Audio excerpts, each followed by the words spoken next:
and welcome to round one of the Alpine Esports Series. I'm joined tonight by Thom, who took part in last year's series as a competitor. Tonight, he is in the commentary box with me, helping me present the event. And, well, let's start, Thom, with how are you finding the switch from being in the car to being on the microphone? All I gotta say, a man of many talents, huh? I'm really looking forward to seeing the other side of the booth. But yeah, honestly, being able to experience it last year, I think everybody's gonna have an awesome time here. Because last year around it was amazing. So I reckon this year around it's only gonna become even more fun. So yeah, looking forward to it 100%. We had some extremely close racing throughout all of the rounds last time out. We had what can only be described as like NASCAR style, big long drafting trains, bump drafting. We had touring car door banging throughout the events. These little Alpine A110s seem to produce really, really great racing. How did you find it in the cockpit? Oh, 100%. And of course, because those cars are super, super light, they behave like a little kart, right? It's basically a little kart on the track, drifting it around. Of course, a lot different than the GT3 cars that we're used to in the ACC game as well. So yeah, it's fighting with the car, but in doing so, we'll see so many cool battles and more pure battles on the track today. I must think we're gonna get. Certainly, we got no real problems that you get with the GT3 cars with aero and everything else. We have 30 drivers that are qualified through an online qualification event. The fastest guys get through. You know the format, but we're also joined by some guests tonight. You may be familiar with a couple of the names on there, and a fellow called Jimmy Broadbent, who I don't really know a lot about, Thom. Have you come across Who's that? Who's that? Mr. Jimmy coming in as well today. Honestly, really, really cool. And let's see if he's going to be able to battle all out with the rest that we have there with Anna and Niels. The track today, presented by Track Racer, Barcelona, Catalunya, 4.6 kilometer long track with a lot of turns and a track that is actually used for testing with a lot of different series, right? So we have long straights, we have medium speed corners, high speed corners. The track has everything, right, Chris? It does, yeah. But what do you see as the having the experience with the car? What parts of the circuit do you see as tricky for this little Alpine? I would say definitely the first two turns, because you have to lift a little bit as well. As we look to the event format, right, the sprint race is going to be starting. We're going to be starting with a sprint race, then into the main race, a short qualifying session before both of those races too. 5 minutes for the sprint race, then 10 minutes for the main race, and of course the points being handed out a little bit differently between those two races as well. Yeah, it comes thick and fast, the racing here, which is great. We have round one tonight in Barcelona, as you've probably guessed from the previous graphics and everything we've said about it, followed up by Paul Ricard, which I know isn't everybody's favourite circuit, but last time out with all the drafting and everything else going on, it turned out to be really, really mad. So I'm looking forward to seeing what the little Alpine does there. And then, of course, round three is going to be defined by a fan vote. So I imagine a few of you already have a pretty good idea of what that might be. I'm not going to speculate though, Thom. You're welcome to. I'm not sure. Last year, of course, we saw the Belgium track, so perhaps we're going to see Belgium. You told me a different track before, but let's see what it's going to be in the end. The car description then, of course, the Alpine A110. I mentioned a super light car with 360 horsepower, and the pro category is being held up by 30 drivers that qualified through the time trial challenge. Super, super quick drivers with, of course, 3 to 5 AM drivers that are going to be driving as special guests and friends of Alpine. Yeah, absolutely. I'm looking forward to seeing how the AM drivers mix up amongst the pros, the times amongst the pro drivers, which we'll go through just in a second in the qualifying stages. We're just so supremely close that we are guaranteed some pretty impressive racing tonight, I think. And I think, honestly, Anastasia, Niels and Jimmy have got their work cut out. I know it says AM on the car, but they're all professional drivers. Niels is obviously drives Black Falcon Porsche in NLS and some stuff in TCR Europe in the Hyundai as well.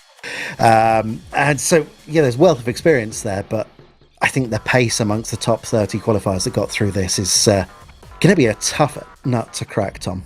It's quite crazy. And of course, the AM drivers are not going to be scoring points today. However, we will perhaps see them mingle a little bit with the pro drivers, right? Because I can imagine perhaps Niels wanting to put on the best of performances, of course, being a real-life driver.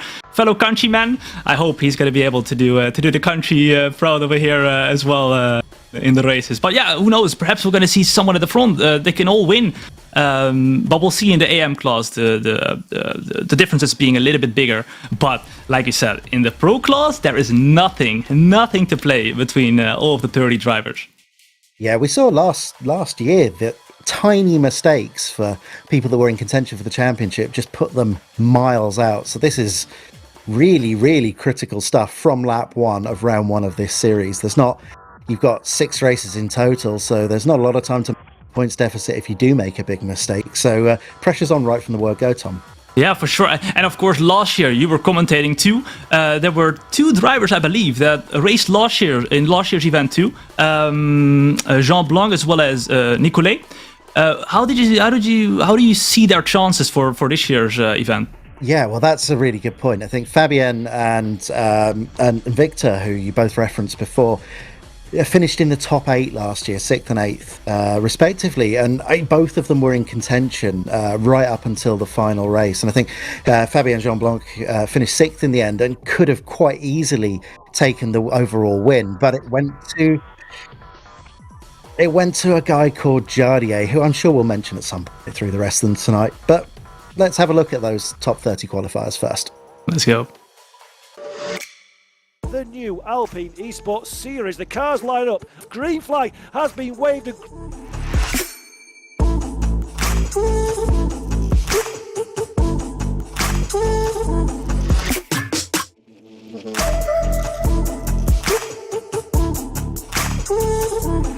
Jardier does in fact take the victory in the first of these sprint races in the Alpine Esports Series.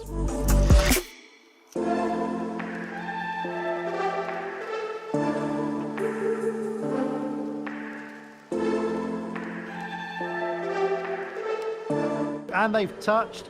I think that was Massoud up the inside of Piffet. Gregor Schill, who looks very pleased with himself. Job well done. He maintained composition through all of those early battles.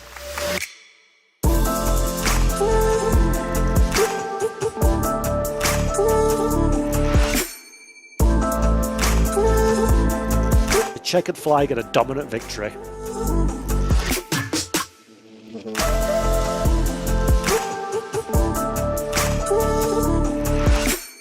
Contact with another driver, Gregor Schill.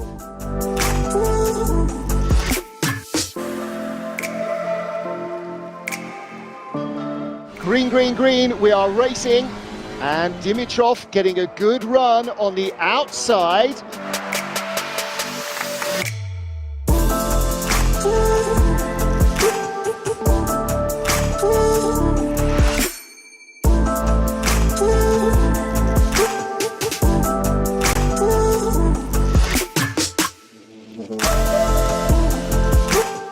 Seconds, 1 second, checkered flag is out.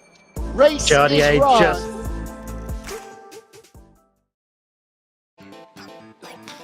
What an amazing race we had last year, or races, of course, last year. Now, if last year's races were anything to go by, I reckon this year is going to be even better. Now, this year, we have a huge prize pool as well, starting with $100,000 in Alpine fan token, which the winner actually wins 40,000 Alpine fan token, all the way ranging to 10th place as well, winning some fan tokens too. Now, the Binance fastest lap award in the championship actually gets $1,500 in Alpine fan token, with the fastest in-game qualifier lap getting $1,500 as well. And there's some other Binance prize monies as well. $6,000 in Alpine fan tokens for new Binance users who scan the QR code today, so make sure you get your phone ready, as well as $4,000 in Alpine fan tokens prize pool for those who collect all 5 POAP NFTs, and we'll talk about that a little bit later, and you'll understand exactly what it's about. Yeah, that is a huge prize pool just in sort of the cash equivalent crypto tokens right there. But we've also got prizes for the top guys in sort of more traditional sim racing esports prizes. We've got First place will get a track day experience in the Alpine GT4 Philips Hue lighting bundle. Freem provided some esports gloves and shoes and corrective lenses from Shamir. Second place will get a track racer rig, Philips Hue lighting, and some of that Freem gear as well. Third place will be getting a BenQ monitor, Philips Hue lighting, and some Freem esports gear. And yeah, that's a lot of stuff, Tom. It's a pretty big prize pool. A lot of stuff. Honestly, to be honest, now I hear all that stuff. I kind of want to be racing, you know. No, honestly. We are going to be showing you a little bit of a video, right? Explaining what it's about. Of course, the Alpine Esports Series is powered by Binance. So let's go to an interview that I did with the head of Alpine Fan Token and NFT. And then after that, you'll know everything there is to know. Here we go. Hello everyone, we're here with Haye, head of Fan Token and NFT at Binance, to demystify the Alpine Fan Token, of course, throughout the Alpine Esports Series, powered by Binance. Now Helen, good to have you here. Could you tell us a bit about the Binance's role within the competition with Alpine? Thank you, Tom. It's my great pleasure to be here today. Binance, it is the official fan token partner of Alpine Esports and BWT Alpine F1 team. What does that mean? That means the championship is powered by Binance Fan NFT platform with USD 100K in Alpine fan token up for grab across the competition. There's including prize pools and there's also rewards. This marks the first ever esports tournament with rewards in Alpine fan token and NFTs. Those are some big rewards up for grabs this time around. Now, the announcement of the prize pool triggered some questions with the ACC community. Would it be possible for the winners of the competition to convert their Alpine fan token into dollars or, for example, euros? The answer is absolutely. We understand there could be a confusion around this. That's why it's very important to say the answer is yes. All users need is a verified Binance account to receive their fan tokens competition reward. They can then choose to hold or trade the fan token for dollars, euros, and any other currencies on the Binance platform. They could choose to put them in digital gift cards and give them to friends and families. They could also use the fan token to purchase Alpine NFTs, which is coming soon, which would come also with amazing money cannot buy experiences. So there's a huge choice. And then to converting it into currency is just one of the choice. Awesome, sounds good.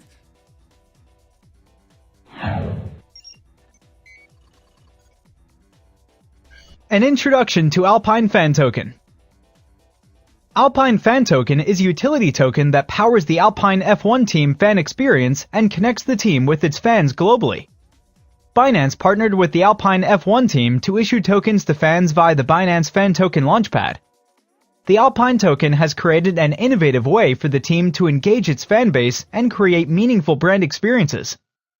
Fan tokens are all about delivering the ultimate fan moment, whether it's connecting you with the Alpine F1 team or giving you opportunities to shape your favorite brands.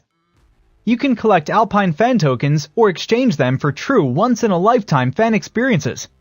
The possibilities are endless. Expect signed merchandise not available anywhere else, meet and greets with their drivers, unprecedented behind-the-scenes access to VIP events, and more. Alpine fan tokens provide fans with exciting ways to engage with the Alpine F1 team and Alpine racing teams. Voting sessions give fans the exclusive opportunity to influence the team's decisions.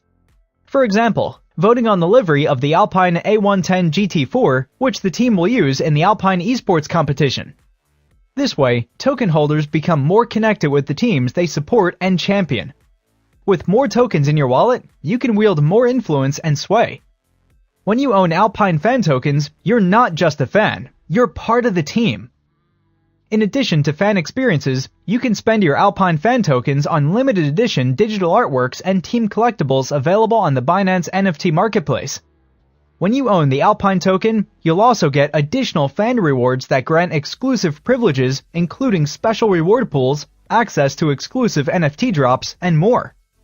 Since Alpine fan tokens are BEP20 tokens powered by BNB Smart Chain, they're easily accessible. You can collect Alpine tokens without paying sky-high network fees and trade them easily on Binance spot markets with a debit or credit card, gift card, or via P2P. Visit Binance Academy to learn more about cryptocurrency and blockchain.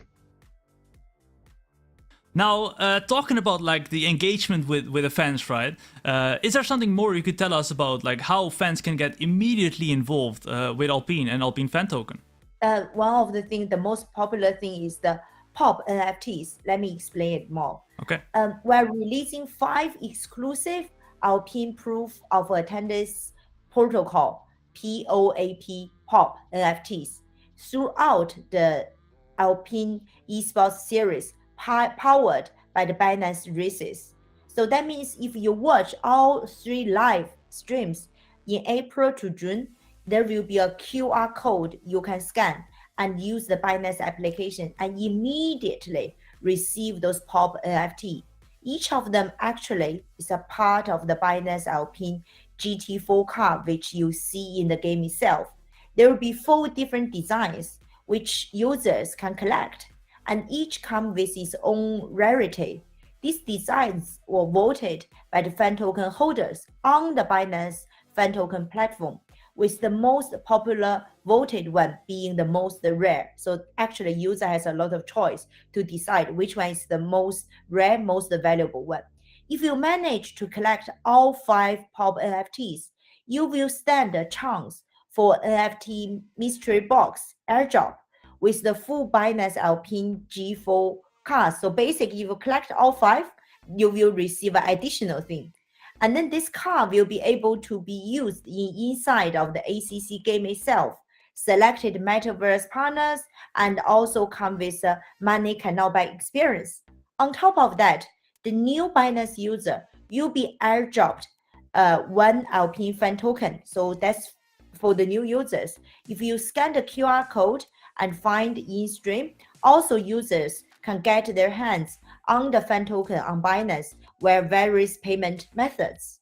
Even though I am commentating the event, I probably have to go and scan the QR code in the meantime as well myself, Helen.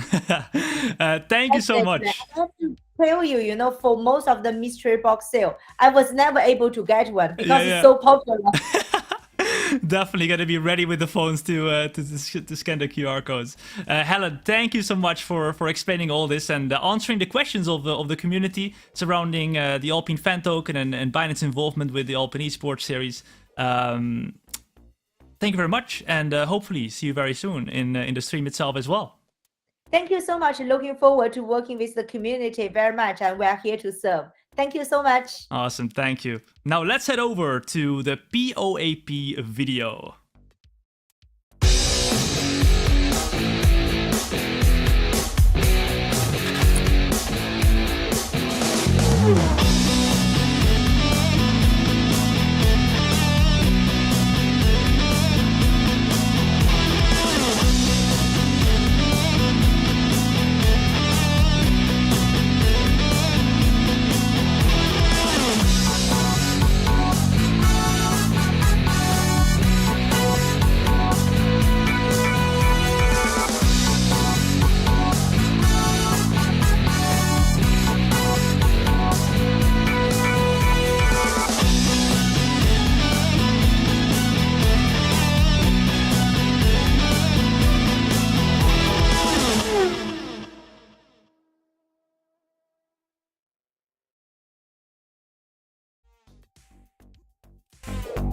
We are just over a minute away from getting into the on-track action with the qualifying session for this first sprint race in this evening's of the Alpine Esports Series. You're looking at several drivers who have joined the Zoom call tonight, so keep an eye on them and make sure they're all being well behaved and not swapping out for other drivers who wouldn't have anything like that. So you may have seen on page 1 there a familiar face in Baldwin. He managed to qualify 5th out of the 30 qualifiers. And when I say everything was very close, I think the top 10 were all 1/1000th of a second separating them. It was absolutely ridiculous, the margins. Is there anyone else we should be looking out for tonight? I think we should be looking out for that guy who had a VR headset on. Oh my goodness, that's crazy. That's awesome. That Oh, actually, two drivers. I reckon perhaps they're going to have a little bit of an overhand with that one. Perhaps, I mean, they're going to be able to look around, so avoiding crashes is probably going to be a little bit more easy. I reckon that's going to be the key today, because of course 30 drivers on the grid. So many things can happen. And I believe last year there were a couple of incidents on the track as well for the drivers.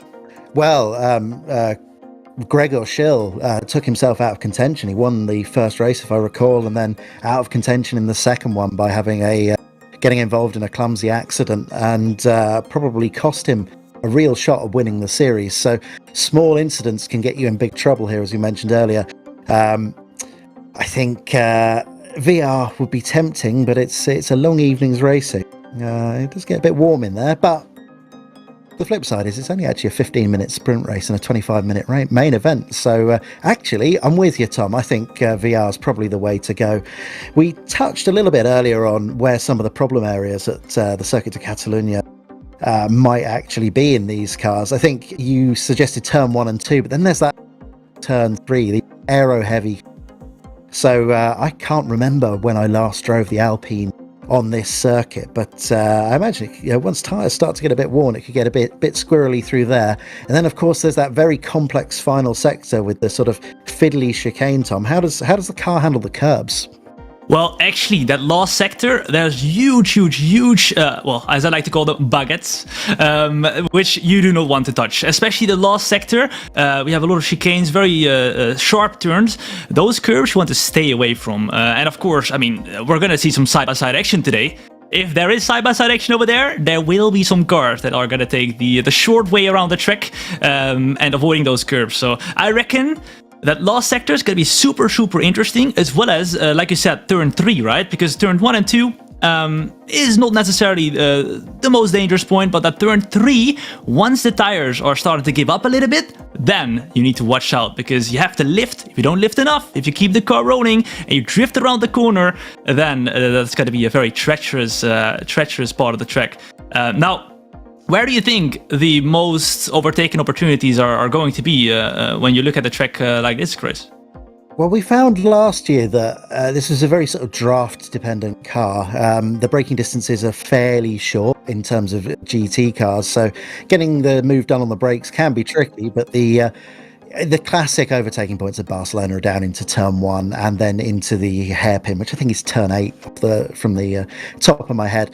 And honestly, it's the sort of car where if you just get a good flow and you stick with the car in front, you can make moves a lot of places. It's those long corners can be problematic. I think of all the tracks last time out, Spa was probably had the least close racing, which is odd to experience, really, when Paul Ricard produces better racing than Spa. Like, you have to question everything you know, don't you, Scott? No, for sure. I mean, these cars are a whole lot different to what I've experienced in the past with, like, GT3 cars, for example. They're a little bit more understeer, of course, because of, with basically how the cars are made. But in having a car like that, the margin for error is super small. If you can stay on the limit, or maybe a tiny bit underneath, so that you have a little bit of margin, right? Then you'll be able to pull out those lap times, and then you can see how close it actually is going to be. When we look at the times later on, my goodness, you'll be amazed in terms of the differences between the drivers. Well, the other factor, of course, is, and we haven't mentioned this yet tonight, is, of course, GT4 cars don't have tyre warmers. And I think, well, we'll find out in a minute, whether I think we're be running the short formation lap as well. So as we see the qualifying sessions start, it may take a lap or two for tyres to really fully get up to temperature. So with 4.5 minutes to go already, it's only a session. This outlap critical here for some of the guys, and then of course in the race, lap 1's going to be pretty banzai, I imagine, Thom. Exactly, and like you mentioned, only 4.5 minutes to go. They're literally just going out onto the track right now, and without those tire warmers, they are gonna be going all out here with the warming up here. So yeah, that's gonna be super tough for them, and they're super close to each other. I can see though, the driver in P1, or currently at the front of the pack, that's probably gonna be the driver with the most amount of most amount of clean air, of course, and because of that, is going to be able to do a clean run. However, I'm not quite sure how much time you can gain with a slipstream, but that could be a very important factor, and that is why we see so many of these drivers staying close to each other right here as well. With, of course, car number 15 at the moment all the way at the front, driving away, choosing for that clean air, but then a little bit further down behind, those cars sticking closer to each other and perhaps choosing to go for the slipstream. What do you think, Chris? Well, yeah, I mean, you've got to get it done, haven't you? You've got 3 minutes. We see the back of the pack are only just rounding turn 6 now. Some of those guys are only going to get 2 laps in. Some of the front guys, well, they're only going to get 2 laps in anyway. So it's going to be pretty busy. We've already had someone pits or maybe not even make it out to start with, as everyone is queuing to find some space. Oh my goodness. Bit of opportunistic action there, diving up the inside. No one taking the MotoGP layout at the moment, thankfully. It is like Imola Formula 1. Everybody's closing up right here, trying to get the best possible position on the track and the gaps between the drivers, because basically they want to have a little bit of space in between, because you want to be the quickest car, and in being the quickest car, you're gonna be naturally closing into the car in front. As right here, we're on board for the very first lap through to the first sector. Perhaps we're gonna see a couple of spins coming in as well as they try and push all out. I reckon though, these first laps right here, they're gonna be taking it easy, going for a little bit of a banker, as you call it, and just putting in a lap time, and then slowly but surely going for a quicker lap. But I mean, I'm saying slowly but surely, but after this, I reckon they're only going to have one more lap to put a lap in. Well, we saw George Boothby using absolutely every spare millimetre of the track limits there. I don't think this is a banker lap by any stretch. He qualified number 1 out of the 30 qualifiers. This guy with absolutely everything to do, running very, very, very close to the track limit there again. I can't tell whether that was in or not. I'm sure we will find out.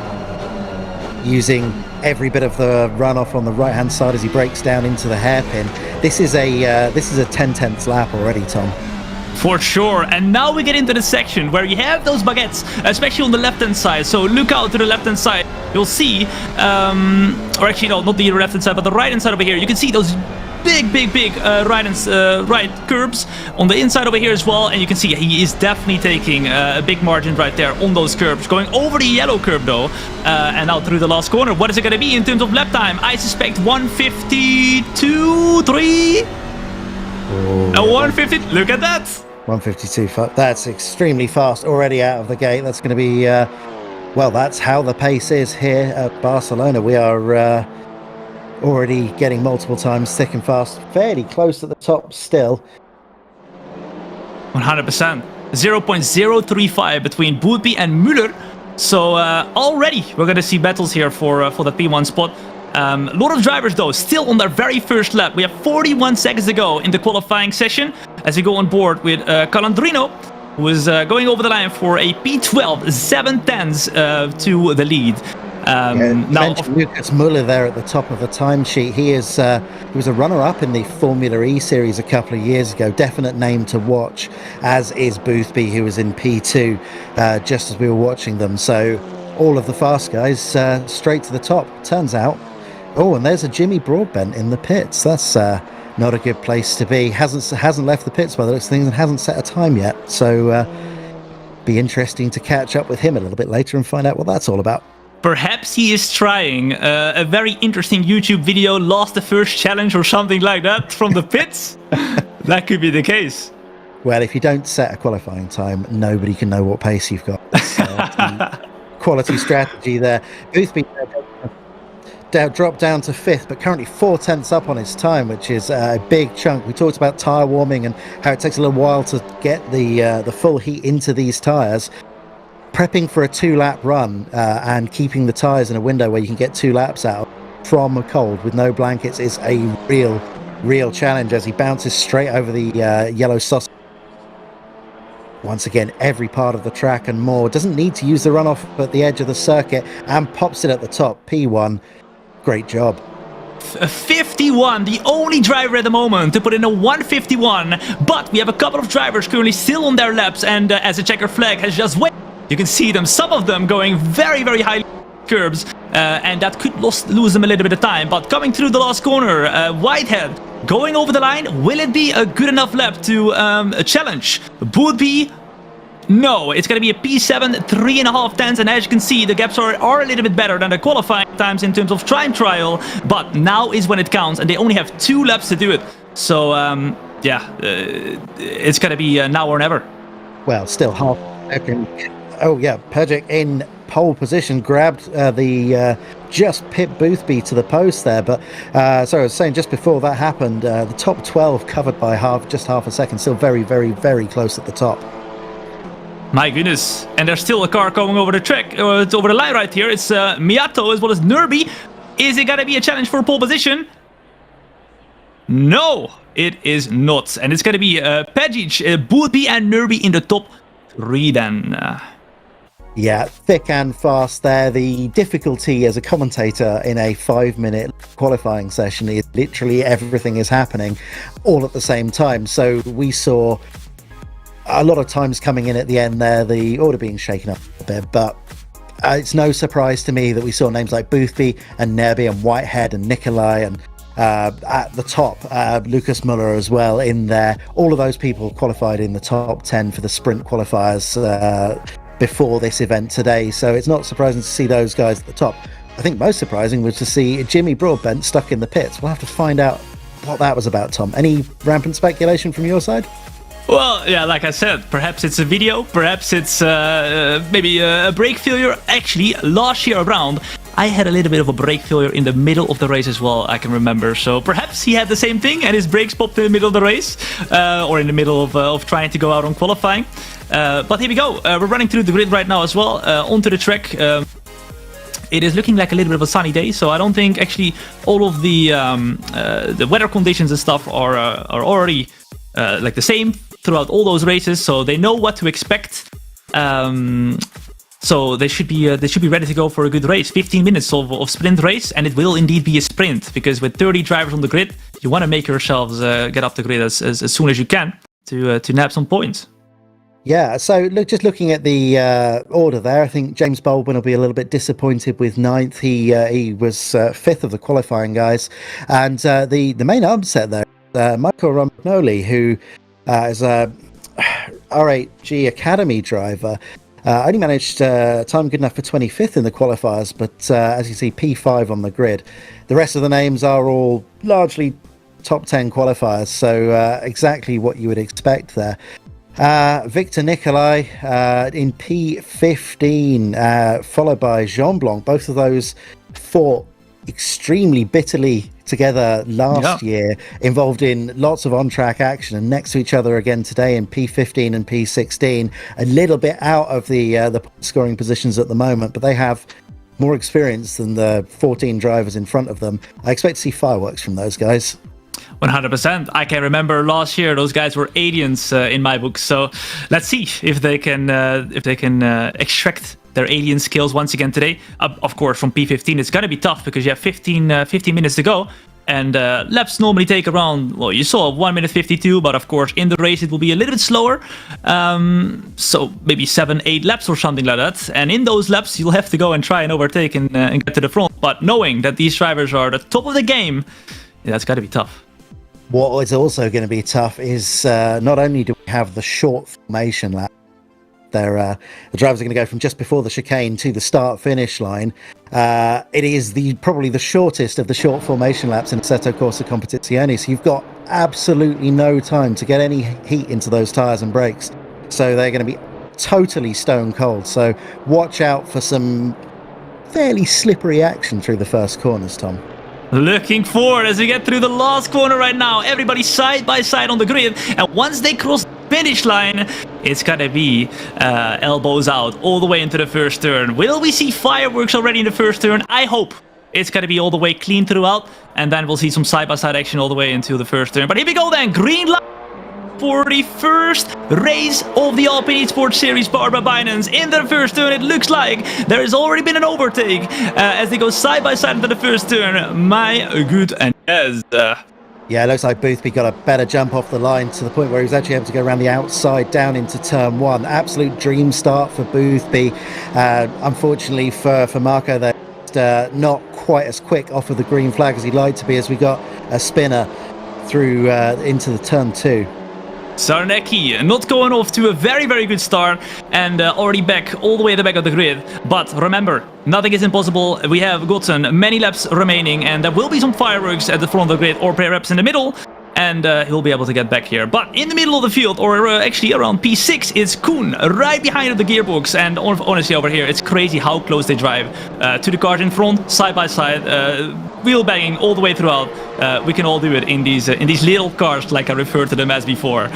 Through to a little bit of a longer straight now then, as we can already at the front. Pagic now actually already about 5/10 clear of Nerby. Yeah, a little bit of separation between those guys, but the pack through from about P7 to P17, all nose to tail or side by side. Ooh, very late dive up on the inside of Koen there. Was that contact? If it wasn't, it was very close.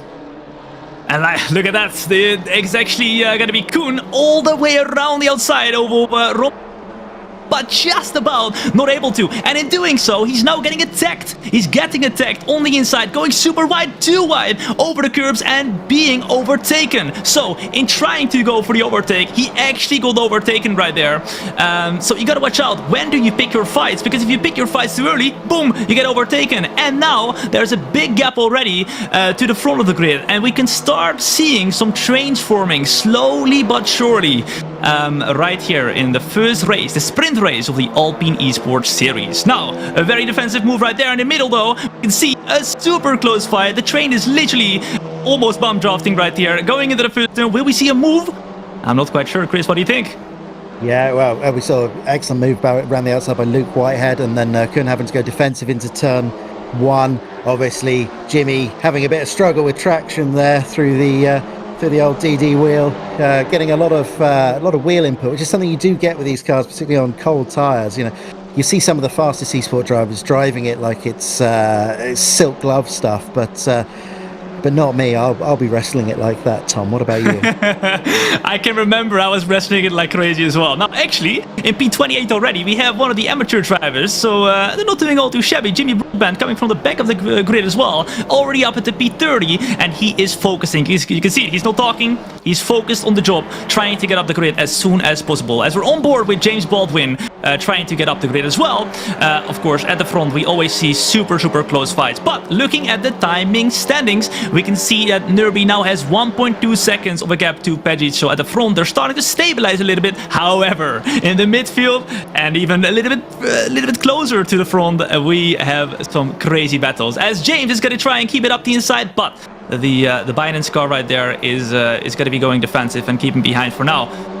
Well, that's where we saw Matthias Koen get overtaken the previous lap by Luke Whitehead. Nearly happens again. Obviously, a little bit slow out of the double right-hander there. So.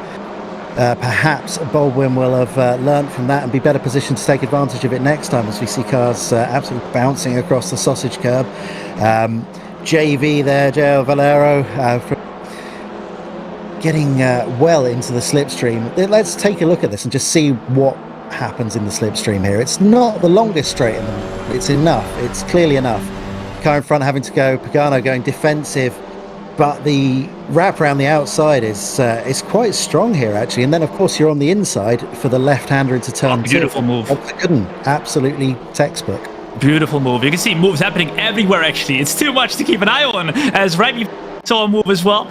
Honestly, like I said before, it's just like with these cars, you don't have what for example, the aerodynamics of a Formula 1 car has. Of course, with the new regulations, it being a little bit easier to follow as well.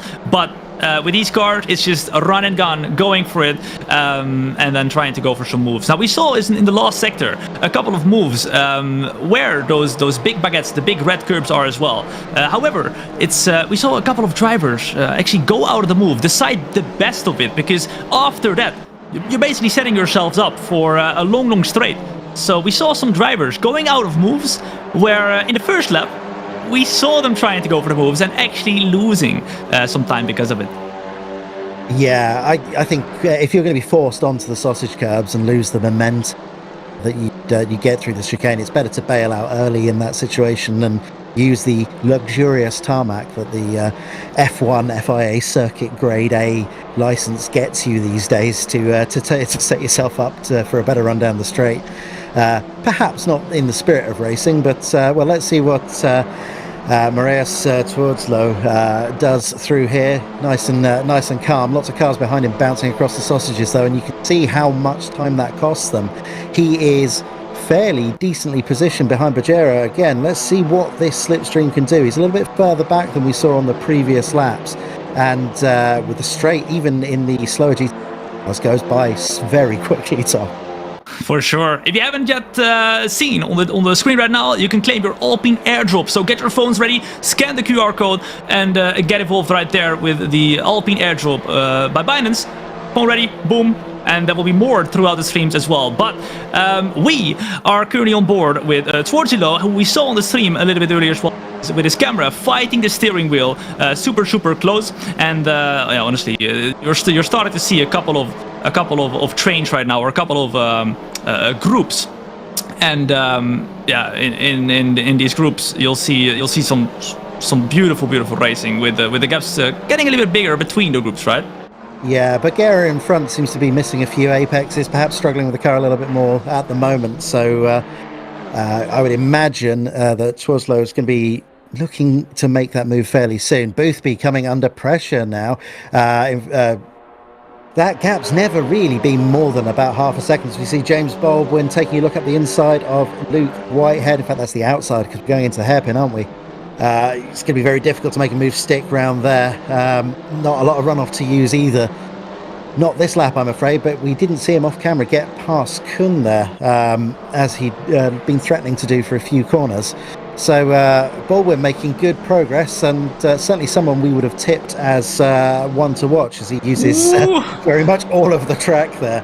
And still, actually, Whitehead feeling the need to go a little bit into the chicane. And you can see a different line though through the last corner. James Baldwin going all the way over the yellow curb right there, and maybe actually, because of course he's doing less steering input, he is going to be able to carry more speed onto the straight, and now you can see he has carried more speed and goes to the right hand side. However, gets squeezed a little bit to the inside by Kun, but Kun decides to go to the outside to get a little bit more of a turn in right there. However, James has the position. No, he does not, because Kun just about keeps it on the inside, but going around the outside, it means James has more traction, and in doing so, in defending so hard, Kun loses another position to Bergara. That's twice in this race so far that Kun has tried to take a position and then ended up losing, which is, I'm no expert, but I don't think that's ideal, Tom. That is definitely not ideal, especially because you were, oh no, little bit of a tap. Optimistic, didn't it? And it proved to be so. That was a very late move into a gap that I dare say wasn't there, Tom. It was definitely not there, no, but sometimes when you're in P20, remember, points are only scored in the top positions, so you have to make some moves, and this time around it was a little bit too optimistic in terms of that move, and perhaps that's gonna bite him back a little bit later on, because remember, the stewards are watching every move that is being done. So yeah, during the sprint race, the top 8 finishers get points, whereas it's top 10 in the feature race later on, as we see Twardslow still battling away there in this, 3 or 4 or 5, 10, 12, 55 car train, whatever it is, and he gets touched, goes round on the inside, keep the car gathered up. That's cost him about 7 places. It's what we were talking about before, just small mistakes, not a mistake on his part, I should point out there, but these small little things just cost so much. And wow, we're starting to see things get a little bit touring car. These might be GT4s, but there's a lot of door banging going on, Tom. Exactly, these cars can handle something, but they can't handle everything, as we saw a couple of cars bumping, not bump drafting, but actual bumping through the last section. I reckon with 5 minutes left on the clock, it's starting to get into their heads. We need to do some overtakes to get some points in the top 8 right here, but look at that, so many cars super close, 3 wide even through the first turn, and then up the inside there for the red car, overtaking many drivers, and now slowly but surely it's going to become a little bit more of a train instead of 3 wide through all the corners. Yeah, so it turns out 6 into 1 does go. I wouldn't have expected to see it, but we are how those 6 cars managed to get into turn 1 without any issue. Watching this fight with Luke, Whitehead and Kuhn and Brouwer and Muller still in contention behind them. This is proving to be quite the battle at the moment. 100%. We've seen them super close, but in them battling more and more and more, they're also going to be conceding time to the cars in front. So if they have aspirations to make it up to the front, perhaps they should be helping each other, or not necessarily helping, but working together more so in trying to basically give a little bit of a slipstream and then help each other, slipstream each other, the cars in front. Now, defensive on the inside there with the car. Is it gonna work though? No, because I'm trying to make a move, but this section is super close. So yeah, you just have to go and try and lunge it somewhere, but you don't want to be losing time because of it. And we're seeing just that right now. With some movements right under braking as well to at least show that you're there. Well, this was the pack that we saw making contact exactly at this point last lap, and well, here we go again. Fabien Jeanblanc took part in this series last year, started in P14 or 15. He was one of those 2 guys there, has dropped back and finds himself in the thick of the action, and we're joining on board with this beautiful camera angle from Haye in second place, who's, well, he's knocked a quarter, 25% off of that 4/10 gap that he had before. Now just 3/10 behind George Boothby at the front as we try and go 6 into 1 again at 3 turn 1 and 2, and somehow I spoke too soon. I was about to say somehow they all manage it, as gets a bit of a rough shove off the outside into the gravel and loses even more places. Not a great start to his second Alpine Esports Series. 100%. As we look behind as well, we saw Jimmy Broadbent already up into P25, so already a couple of positions made right there. Not too shabby, making out the field, and currently the best driver on the grid in terms of the amateurs, the guests that are available or that are actually currently racing right here. Now, I presume Peggies is waiting to find the perfect moment to make an attack here happen on Boothby. When will that happen though? Which part of the track, if you were driving right now in Peggy's car, where would you do it? Chris, let me know, as well as in the chat right now, let me know, where would you take Boothby on the track? Would it be turn 1? Would it be last sector? I don't know. My answer would be any corner that occurs during the next 2 minutes, because time is very much running out. These guys have been nose to tail for the entire race, but it's now down to 0.2 of a second. He's halved the deficit. It sounds like nothing, but when you're so close to on pace, getting that down, he's now in a situation where the slipstream's actually going to have an impact. And we can see just drawn towards. I don't think he's going to be able to throw it up the inside. I'm not sure. Already going defensive. We've seen moves from the outside work. Boothby not giving him a lot of space there, but just enough to keep it fair. There's a lot of room there. Absolutely beautiful defensive work from Boothby. You could not have spared him any more room than that, and still got away with it. Lovely defensive driving. The battle is truly on, with Baldwin now up into 5th position too.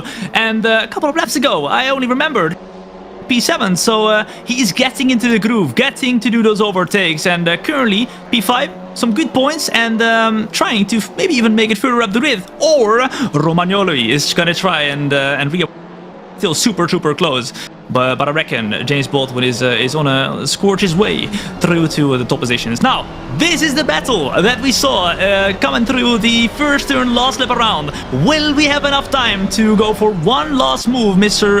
Pejic, and get Boothby? What is your prediction, Chris? Who is gonna come out on top right here? Of course, Boothby leading, but we saw Pejic being very aggressive into the first turn and trying to make that move.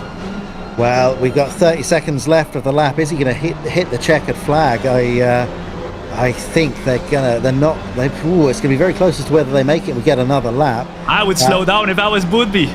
Well, he's only got 0.3 or 2/10 or so that he can slow down to make that happen. 14 seconds left. I think they are going to collect the checkered flag this lap as well. So Boothby looks like he might well have just done enough, but another lap, maybe another 2 laps, and it looked like it might be Pejic being the victor here, but that is the closest of margins that you could hope for. 0.3 of a second almost feels a bit luxurious at this stage. Great drive though from George Boothby.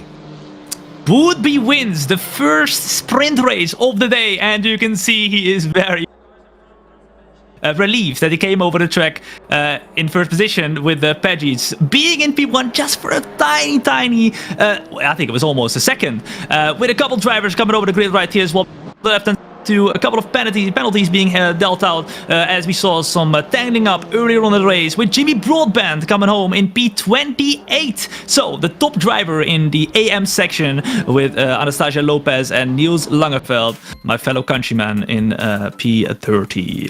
Yeah, interesting that Jimmy seemed to lose about 3 positions in lap somehow, including some weird stuff going on with penalties. So I'd love to know what happened there. I'm sure he'll tell us when we get a inevitable chance to talk to him a little bit later on in the broadcast.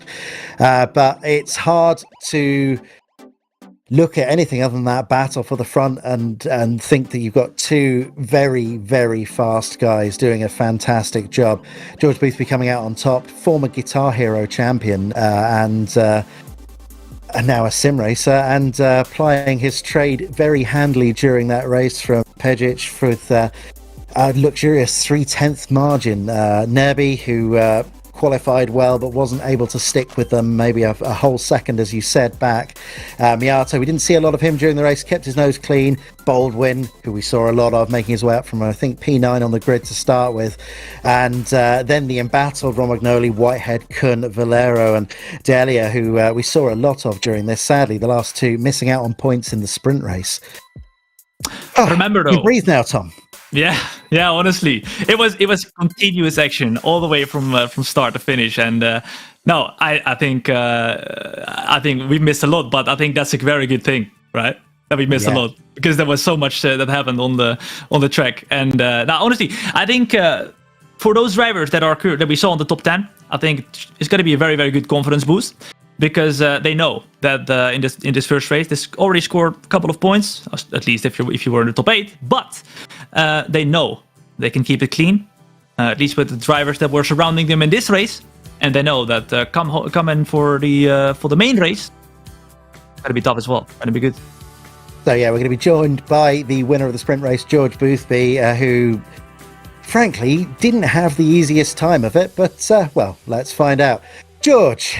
There was that was a pretty exciting race from our perspective. I think at one point you'd almost pulled out 4/10 of a lead, but the pressure was on the whole way through.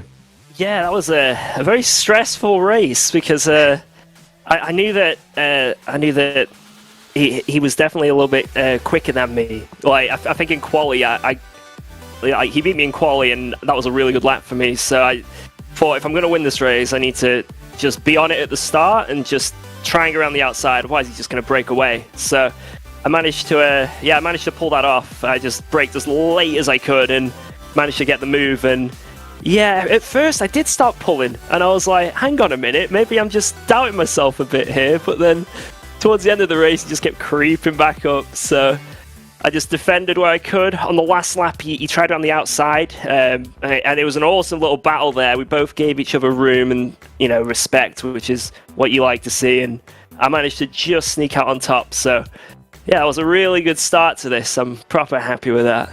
Yeah, my compliments to the race director who captured that last battle and the, as it turns out, decisive start perfectly. So, yeah, I mean, you absolutely nailed the start. Just got a little bit of a run, and as you say, just enough to be able to go around the outside to turn 1, and then having to defend on the last lap. I'm guessing you were fairly glad that you didn't come around a few seconds earlier and be another lap. Yeah, I was actually.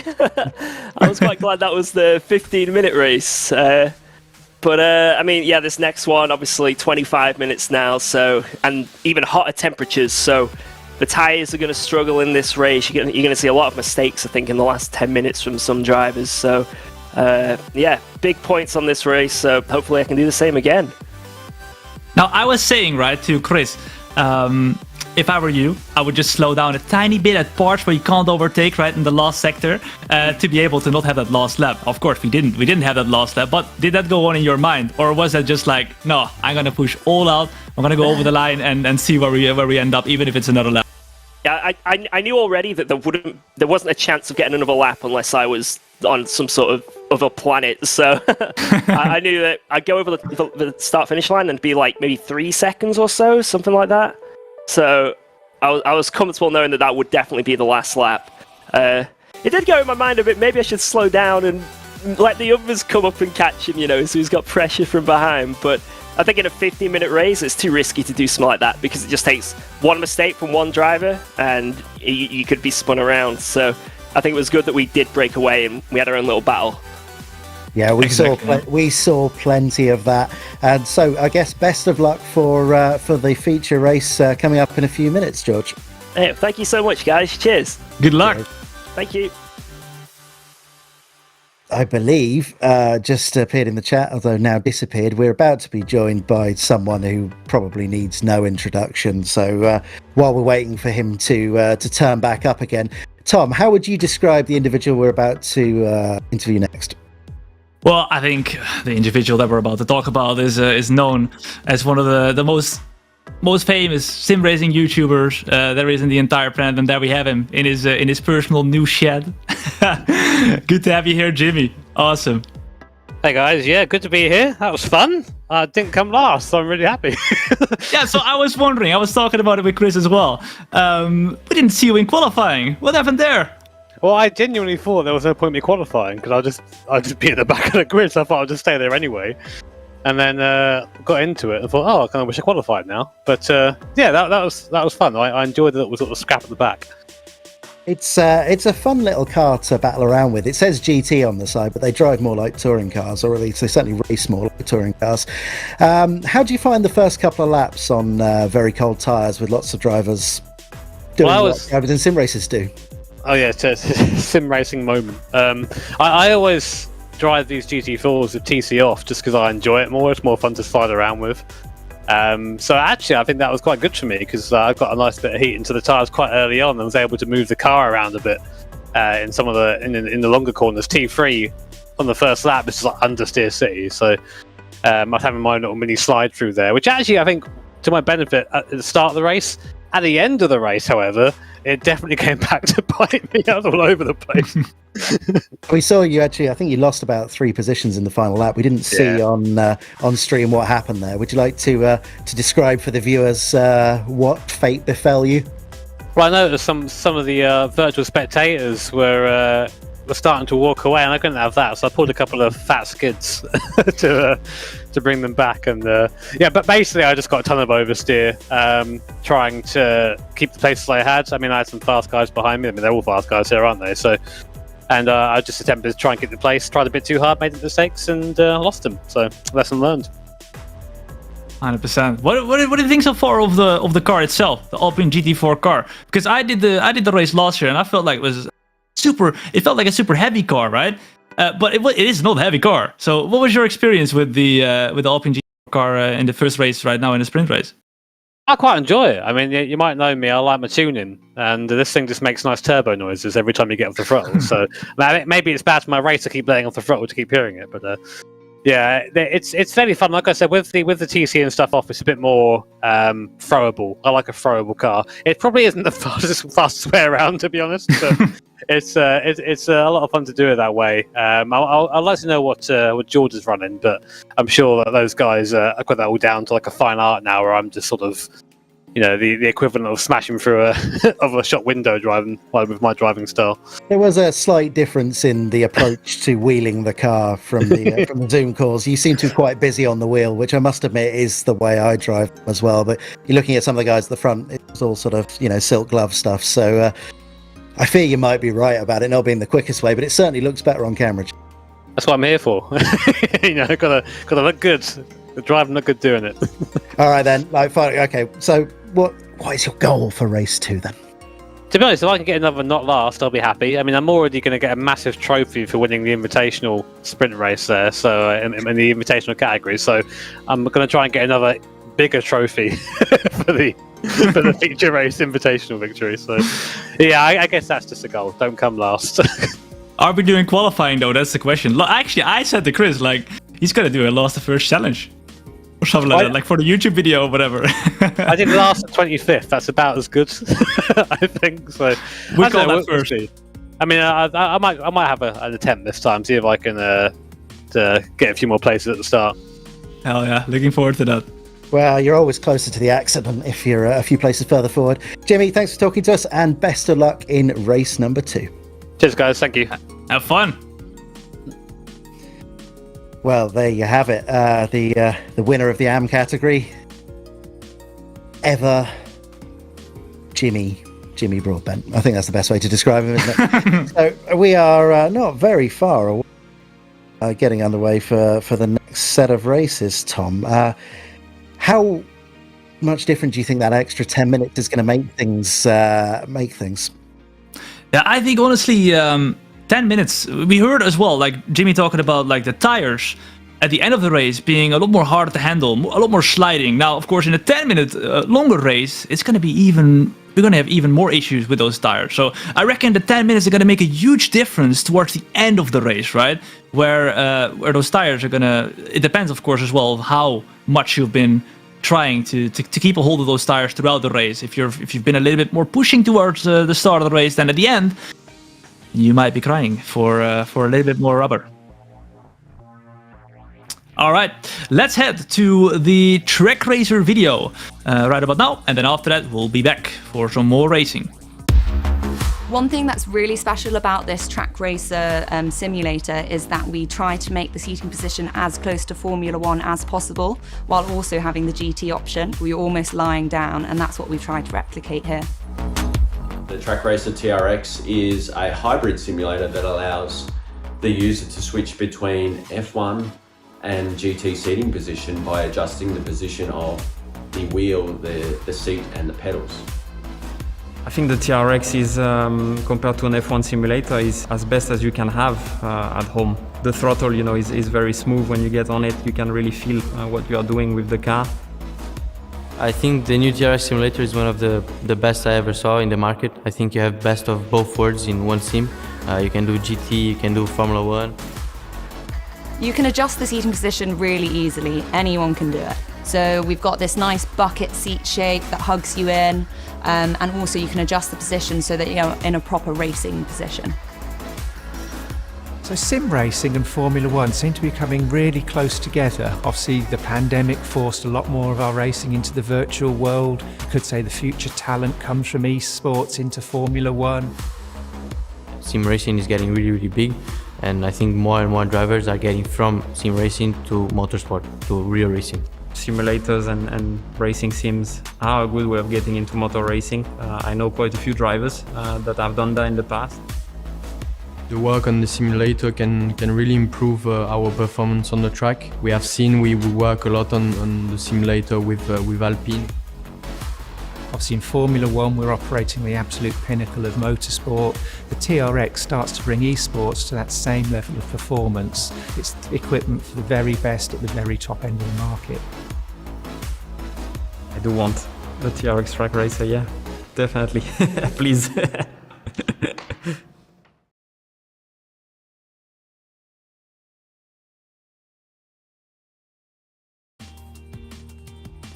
So, heard from the winner there, George, and a certain Jimmy Broadbent. Let's take a look at the championship standings, such as they are after the first sprint race. I suspect, though, Thom, it'll look very similar to the finishing order. There are short points, hops between them. It's the sort of pre-2014 or whatever it was, changed Formula 1 style points. So there's gaps there. So I think everyone really still in play at this stage. Certainly everyone from maybe P5 or 6 upwards, still well in the game at this stage of coming out on top at the end of today, let alone in 2-3 rounds time at the end of the championship, Thom. For sure, and of course it does give us a little bit of a feel of what's to come later on in the championship, with George already being at the top of the championship. We'll kind of get a feel of who are the main contenders for the championship lead or for the prize-winning positions, right? Now, of course, we could be completely wrong, and perhaps this championship standings is exactly or is not at all what we're going to be seeing at the end. It could well be somebody who is in P30. Perhaps Jimmy is going to be. He ate some porridge or something, and all of a sudden he'll be P1 later on. I don't suspect it, but We'll see it. We'll see it later on. Who knows? He may well be, but as an invitational AM game, so going to score any points, so it doesn't matter. So exactly, but he could upset the rest, though. He could, and I'm sure he will at some point upset a number of people if there's anything to go by. But we're, as you saw from that race, just really close racing between the super fast, really well prepared guys, and then you just go slightly off of the very, very cream of the crop, and then it's absolute madness. 5 wide, door banging, touring car action. It's absolutely some of the best racing I've seen, and I'm glad to see it repeating itself this year. So I can't wait for the main race, which is qualifying is going to be coming up in a moment after in a few minutes time after this video from Ben Q.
All right, here we go then. We are back for a little bit more racing in a little bit. Honestly, I'm really looking forward to qualifying for the main race. Of course, going to be a little bit longer, right? 10 minutes. And then after that, 25 minutes as well for the race itself. And like we talked about before with Chris, it's going to become a little bit tougher on the tires. And in doing so, it's going to be a little bit more interesting towards the end of the race too. Now, a little bit of coming back on the Alpine airdrop that was actually shown a little bit earlier. If you want to, or if you did it a little bit earlier, then make sure you scan it via a QR code reader app and not via the Binance app, because that would not work. However, with the Binance app for the next streams, it will work. So for the next streams, don't worry. This time around, though, make sure you scan it with a normal QR code reader app, and then once it comes up a little bit later on, you will be able to go and continue with that as well. Now, we have gotten coming up the race very, very soon, and I'm really looking forward to it. I'm sure that Chris is going to feel the exact same. Before we head into it, though, we're already going into it. All right, let's go then. We are already off 8 minutes right into the session, as we are yet, but that will happen very soon because they are currently on outlaps, and like we've seen in the qualifying session of the first race, we saw that in the last sector there has been a little bit of tangling up, and you can see it right here on the screen as well, with a couple of cars getting super close to each other. They're trying to get position on the track, and it should be settling down, but this is always where chaos starts, and you can see that literally happening right now. Let's hope though that we come through the last and final turn, and we can get this qualifying started. Chris, what do you reckon? A little bit more time? Perhaps we'll see some closer gaps right now? Yeah, well, with 7.5 minutes to play with, it almost feels like they're given too much time. I quite like the 2 laps and done qualifying format, even if it was a pain to commentate on. I think you're going to see the true pace of some of the drivers. What you had in that 2-lap qualifying format was those that were just able to get out the front and do their absolute best at nailing the lap first time. Those that might just take a little bit more time to get the tyres up to temp, or those that might just need a second or third go at it, are going to have a better chance now. So your Boothbys, your Mullers, and your Whiteheads that we saw at the front of the pack last time might be under a little bit more pressure, Tom. Here we go. Right now, like we've been talking about before, you can claim your Alpine airdrop. So get your phones out with the Code Reader app and go and scan it. Boom, and you're gonna be able to claim your Alpine airdrop right here, right now. But be quick, because it will go away in a little bit. Now, we've been talking about, right, those laps. Right now, we have more laps for the drivers to be able to put in a good lap time. And of course, coming off of the qualifying, right? So they had to do a time trial lap. But for a time trial lap, you have so much time. Unlimited time. It all depends on your own schedule, right? They could put as many laps in to put as good of a lap in to qualify. But now it counts with just 2 or 3 laps, depending on how long they're going to be able to I'm going to interrupt you there and say James Baldwin with a 151.8 right out of the gate, perhaps ratifies the fact that yes, the track temperatures are a tiny bit higher, so the tyre warm-up issue won't be quite what it was in the first time around, but that's a very statement time from James Baldwin. He's certainly not needing to warm up into it, is he, Thom? That is a big gap already of 4/10, but I suspect Bootby, coming off of the win in the first race, is going to be able to come in with a lap time that is a little bit closer to him right over here. Now, coming over the line is going to be Pejic, coming in P5, who was one of the main contenders for the first sprint race. And currently 6/10, so that lap by James Baldwin looks like a banger. It does, but the question is, how are they bringing the tyres in for this? You know, you've got such a limited window going from stone cold to operating temperature and then potentially over temperature within a space of a few laps. You know, you might want to overpressure the tyres to start with to get them there a little bit quicker, but then they may well go off by the end of the session. So this could be tactics, this could be strategy. I don't think we saw anything from James Baldwin in race 1 to say that he was half a second a lap quicker than the rest of the field. So in fact, it looks almost like Pejic is potentially was cooling his tyres there. He came in a very tight line out of turn 4, but that could just be his line. You certainly don't need to run all the way out to the outside of the track, and he's using all of the curbs here, so I'm guessing he is still on a hot lap. Yeah, so I'm interested to see how this plays out, because I'd be amazed if there's still a 0.4 of a second gap at the top come the 4 minutes time. 100%. And right now we can see, it's actually 5/10. We can see a couple of drivers going into the pits, so there are some different strategies in terms of what they want to do with the fuel and how much fuel they put in the car, as well as perhaps putting on new tires. So I think Pejic is going for another lap, right? Or at least it looks like it. But other drivers opt to go into the pits. And actually, it is Pejic right now, 5/10 up, half a second, which would put him in P2. So can he gain that extra couple of 2/10s to gain the time over James? Let's see. Through the last couple of turns, getting over the curves, but not hitting those baguettes. And once he comes over the line, we'll see what it is. What do you think, Chris? Is he going to do it? Yeah, it was very smooth through the last corner there. We've seen a bit more aggressive stuff, but so very close. Goodness. In fact, that time would have been fast enough to have put in P1 last lap, but Baldwin just scraped off another few hundredths, as we saw the time there just going in on Baldwin's previous lap, scraping in another half a tenth. So very fine margins, as we were predicting. And I think that just shows you that the 2-lap qualifying we saw last time around for the sprint race probably put a few guys out of position, and one of those guys was definitely James Baldwin. 8 thousandths of a second. 8 thousandths of a second between Pejic and James Baldwin. However, James's lap was the first lap he's done.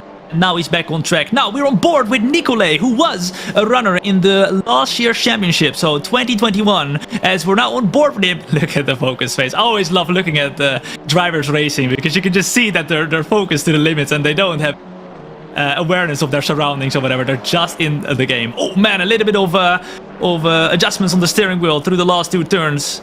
Let's say adjustments. I say absolute blind panic as you get a massive lump of oversteer there. What was really interesting about that onboard from that very front on angle that we don't normally see was how he was looking into the apexes of the corners and his vision as a driver.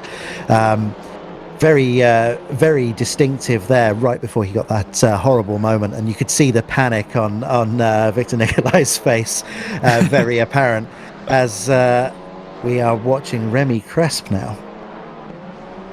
100%. I think he is 9/10 up right now, so that would put him in a good position, almost around like P18, P19, and in doing so, it will be enough. But no, 1.5 seconds. Lost a little bit in the final sector there, sadly, and I noticed that that Broadbent fella's not put a time on the mast again. So keeping his word to just keep it in the pits, as we see the line James Baldwin taking there into turn 4, absolutely using all of the track limit to be able to take well over the edge of the curb there and keep a very, very tight line through the second part of the corner. So you're not even having to run out wide, not having to take life out of the tyre, keeping the steering as straight as possible and not critically scrubbing off the speed from this. It's only a 360 odd horsepower car. It's not the most powerful GT car in the world, is it? Definitely not. But of course, because the car is so light, you don't necessarily need all the power to be able to have a car that is responsive enough to come through the corners. Now we did see a little bit of sliding already from James in the fast left-hander, where you normally go very, very wide through the corner. You can see literally using all the track. You basically just want to have the steering input be as minimal as possible so that you can carry as much speed through the corners. Now, this is the crucial bit. This is where you can gain a lot of time or lose a lot of time. Like we saw with Nicolai having a very, very big, like I said, adjustment, but like you said, completely off, right? Now, through the couple last corners, I don't think that's going to be an improvement for him, but perhaps we're going to see a Nerby. It's going to be P5, 0.5 of a second. Still big gaps from P2 to P3, so it does seem like there is some a next level of competition in at the front too right now. Yeah, so critically, Baldwin managed to get across the line just before the checkered flag fell by a grand total of about half a second there. With 0.7 down on his best that time, but he's got another go at it. Luke Whitehead on a quick lap. Is it going to be enough to bring him up the field? And it does, P4. So the names we saw at the top during the last race seem to be there right now. George Boothby, however, only in P5 at the moment. You say only, but from there I reckon plenty of possible, because we saw, of course, James in the last race coming from a little bit of a more downwards position all the way up into to P7 at some point as well, and just getting those positions done lap after lap. And of course, because this is a longer race, more is possible, and they don't have to be as desperate as they were before, right? In the sprint race. Well, you say that, but now you have said it. The commentator's curse will almost certainly kick in, and it'll be absolutely banzai throughout the field. But we shall wait and see. As Delia putting it into the top 10, nice tidy little time, and we've seen Baldwin deposed on top by Page, who manages to find another 0.07 of a second, enough to depose the Brit from the top of the timing screens. But Baldwin himself is a 10th up. He stayed out the whole time. This is going to be running on fumes as he comes into the last few corners. This is such a tricky technical sector, keeps it very tidy going into the chicane, using all of the curbs and more there. Boothby manages to put it into P3. That's looking better. Baldwin round the final corner. He is up on his previous time, as we saw in the previous sector, and 0.16 of a second clear at the top in the end. A massive 10th and a half. In fact, Baldwin managed to, over the course of his sort of 4 hot laps or so, they managed to just chip away another 4.5 tenths in total there, Tom. Very fast laps throughout, but just slight incremental differences were what made it count in the end.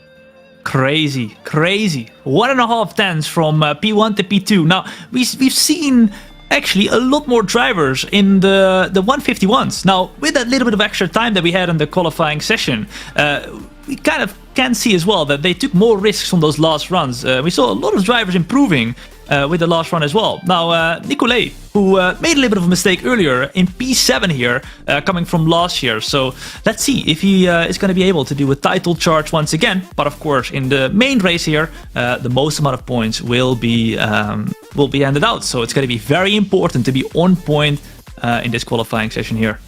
Absolutely. I think that confirms, or certainly adds confirmation bias to my statement that the sprint race qualifying format, those 2 laps, definitely put a few drivers out of place. So we're seeing names that we'd sort of expect, so like Victor Nicolai, as you mentioned, back at the sharp end.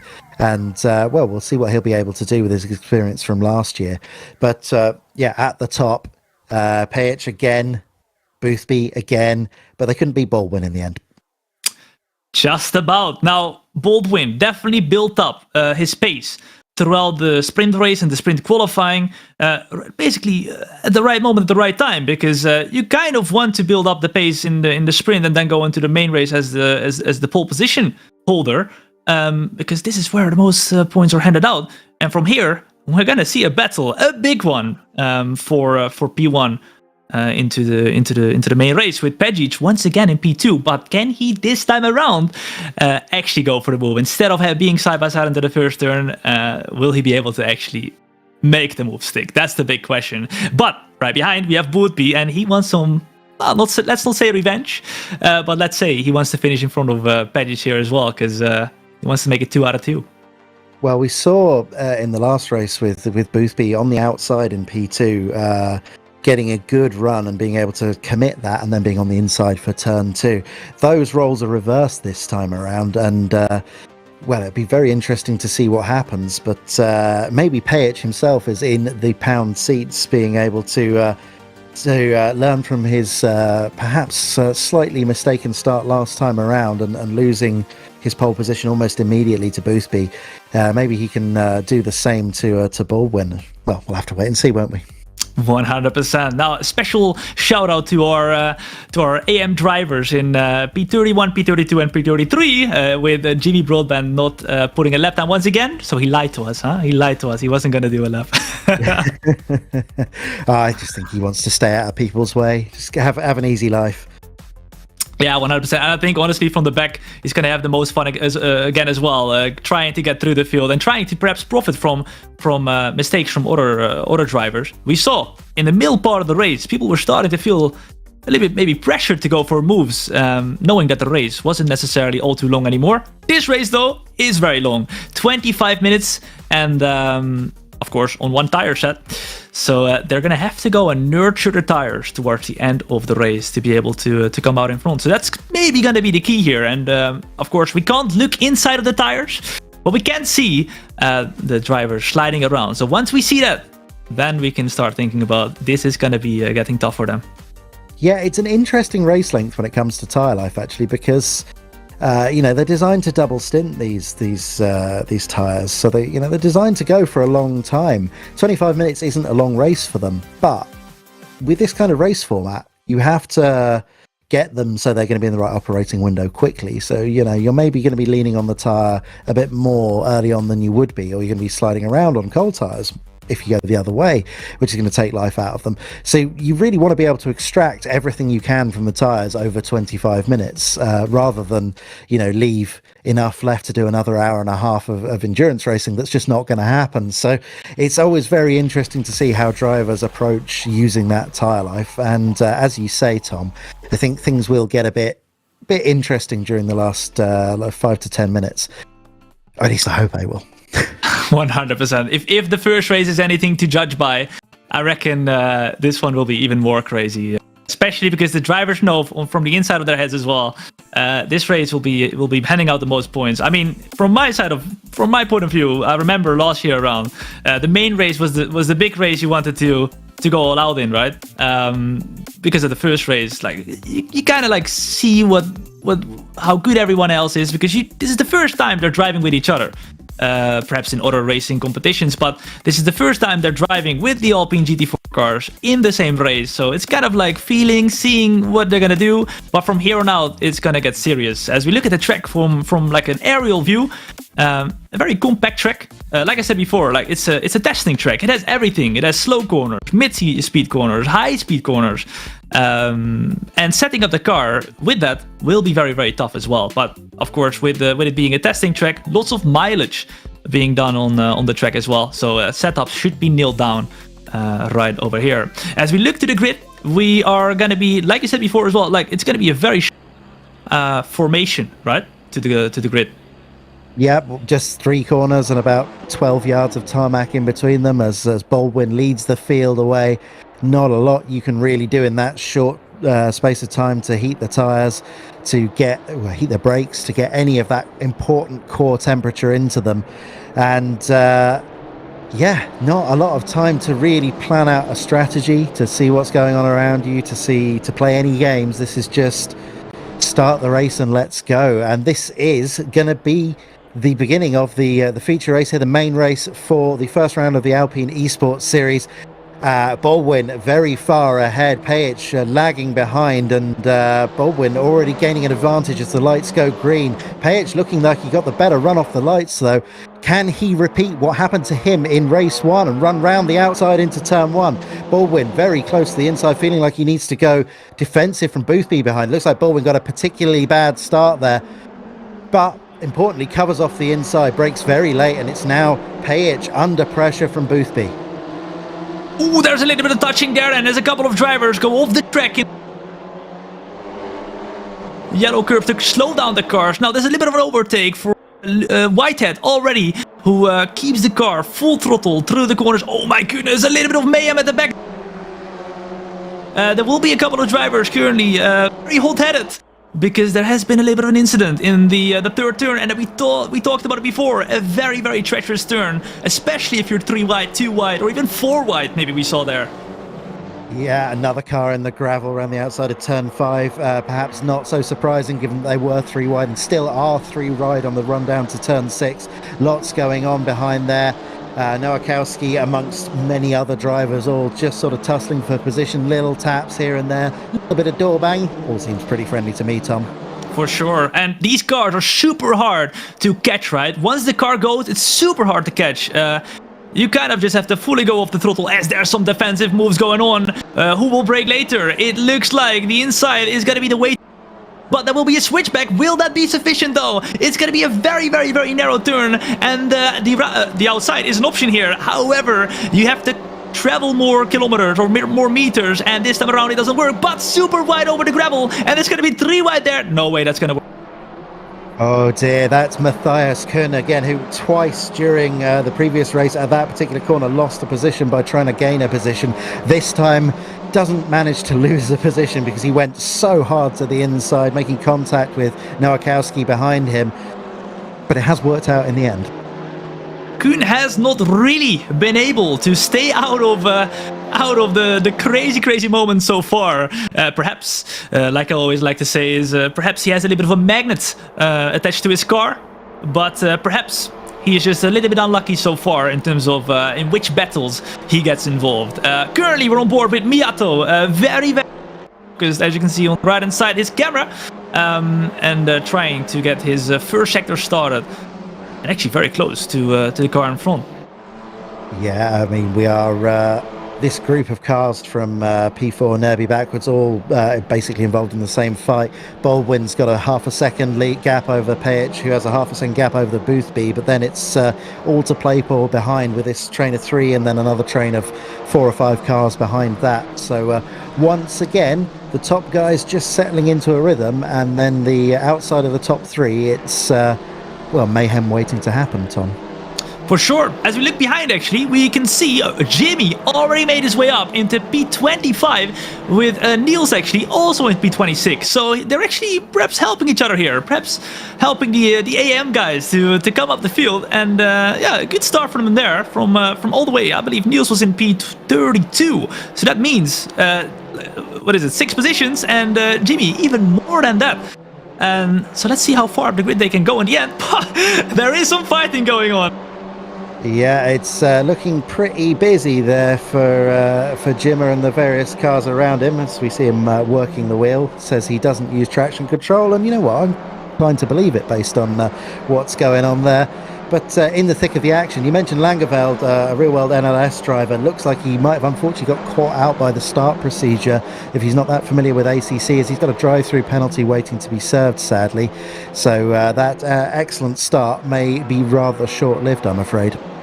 He'll have to go through the pits in a little bit. I reckon, though, he'll be trying to wait off with that as long as he can to be able to stay involved with the battles, which I think you're supposed to go into the pits within 3 laps or something like that. Correct me if I'm wrong. As actually, he's getting a little bit, oh my goodness, little touch there and for Niels. And I think now is the correct time to go into the pits and serve that drive-through. Yeah, looked like he got a bit of strange washout on turn in there. The front end didn't want to comply, and then just the slightest of touches from the car that came past, and there's not a lot you can do at that stage. So that's probably not how he wanted his evening to go, especially as he's now got the indignity of going through and serving a penalty as well. Curry on board with Anastasia, who actually competed last year around as well. If you haven't yet, by the way, right now you can scan the POAP NFT. Get your phones out, scan it, and let's see which POAP NFT is going to be given away right now. Get involved. As Anastasia was one of the drivers I actually raced against last year, as I was part of the AM group as well. I was nowhere near as good as those guys who are currently leading the race, but currently being quite consistent. 31st place, and as we head back to the front of the field, where I believe the tension is building and building. 5 minutes into the race right now. Yeah, look quite under fairly significant pressure from Miata, who were watching a moment ago. Victor Nikolai sticking with them as well. We predicted that he would get involved in the action after his good showing last year. Tough first race for him, as we saw, dropping all the way down the order, getting involved in incidents, and didn't look like many of them were his fault from what I could see, but that's what happens in this kind of thick and fast racing. But we have this lovely train of 4 or 5 cars now back from Victor Nerby. This is a fight that's going to develop, and hopefully we stick with us for the rest of the race, Tom. 100%. It does seem like, though, judging off of what we saw on the sprint race, that those who are at the front, for some reason, I'm not sure if it's due to the fact that we have some huge battles going on a little bit further down behind, or if it's just easier, better to depict your own pace and drive in clean air. Now, it seems like, 1.5 seconds to boot be. Perhaps he had a little bit of contact at the start, but he's dropping back a little bit at the moment. Will he be able to pull it back and find the catch-up with Pejic, who is currently in P2? Well, that is the question, isn't it? Looking at the live timing, he is a couple of tenths slower than Pejic, who, to be fair, Boothby did suggest in his interview that Pejic was the faster driver, and that he had to work hard to keep him behind, as we saw during the race. So perhaps this is a more natural order of things. We will see how that shakes out, of course, and I'm not going to make any predictions because I've learnt my lesson over many times. We don't want to curse anyone anyway as well, right? Absolutely not. So that many of those top 5, all of the top 5 in fact, featured in the top 5 or 6 during the last race, so perhaps no surprise to see them all there. Pejic, though, doing a fantastic job of keeping the pressure on Baldwin. We saw during the sprint race that he sort of bided his time for the first half and then applied the pressure during the last few laps. Perhaps we'll see that again. Race actually settled down a bit. It's a bit calmer than the initial sprint race. I think people waiting a little bit to make their move. Again, something we saw last year. If you in these groups of cars and you make your move too early, you take too much life out of your tyres trying to get the move done early on in the race, then you're a sitting duck later and you just drop down the order like a stone. So while overtakes aren't coming thick and fast, and thankfully there's not quite as much door banging as last time around, I think this is a much more strategic race going on. I think so, as we're actually on board with one of the VR runners who we saw earlier as well. Wonder if he is getting a little bit sick right now from the views and maybe from the mayhem as well. Feel the P19 at the moment, but he is super close to Delia at the moment. Delia, he qualified in P10, right? So currently sitting in P17.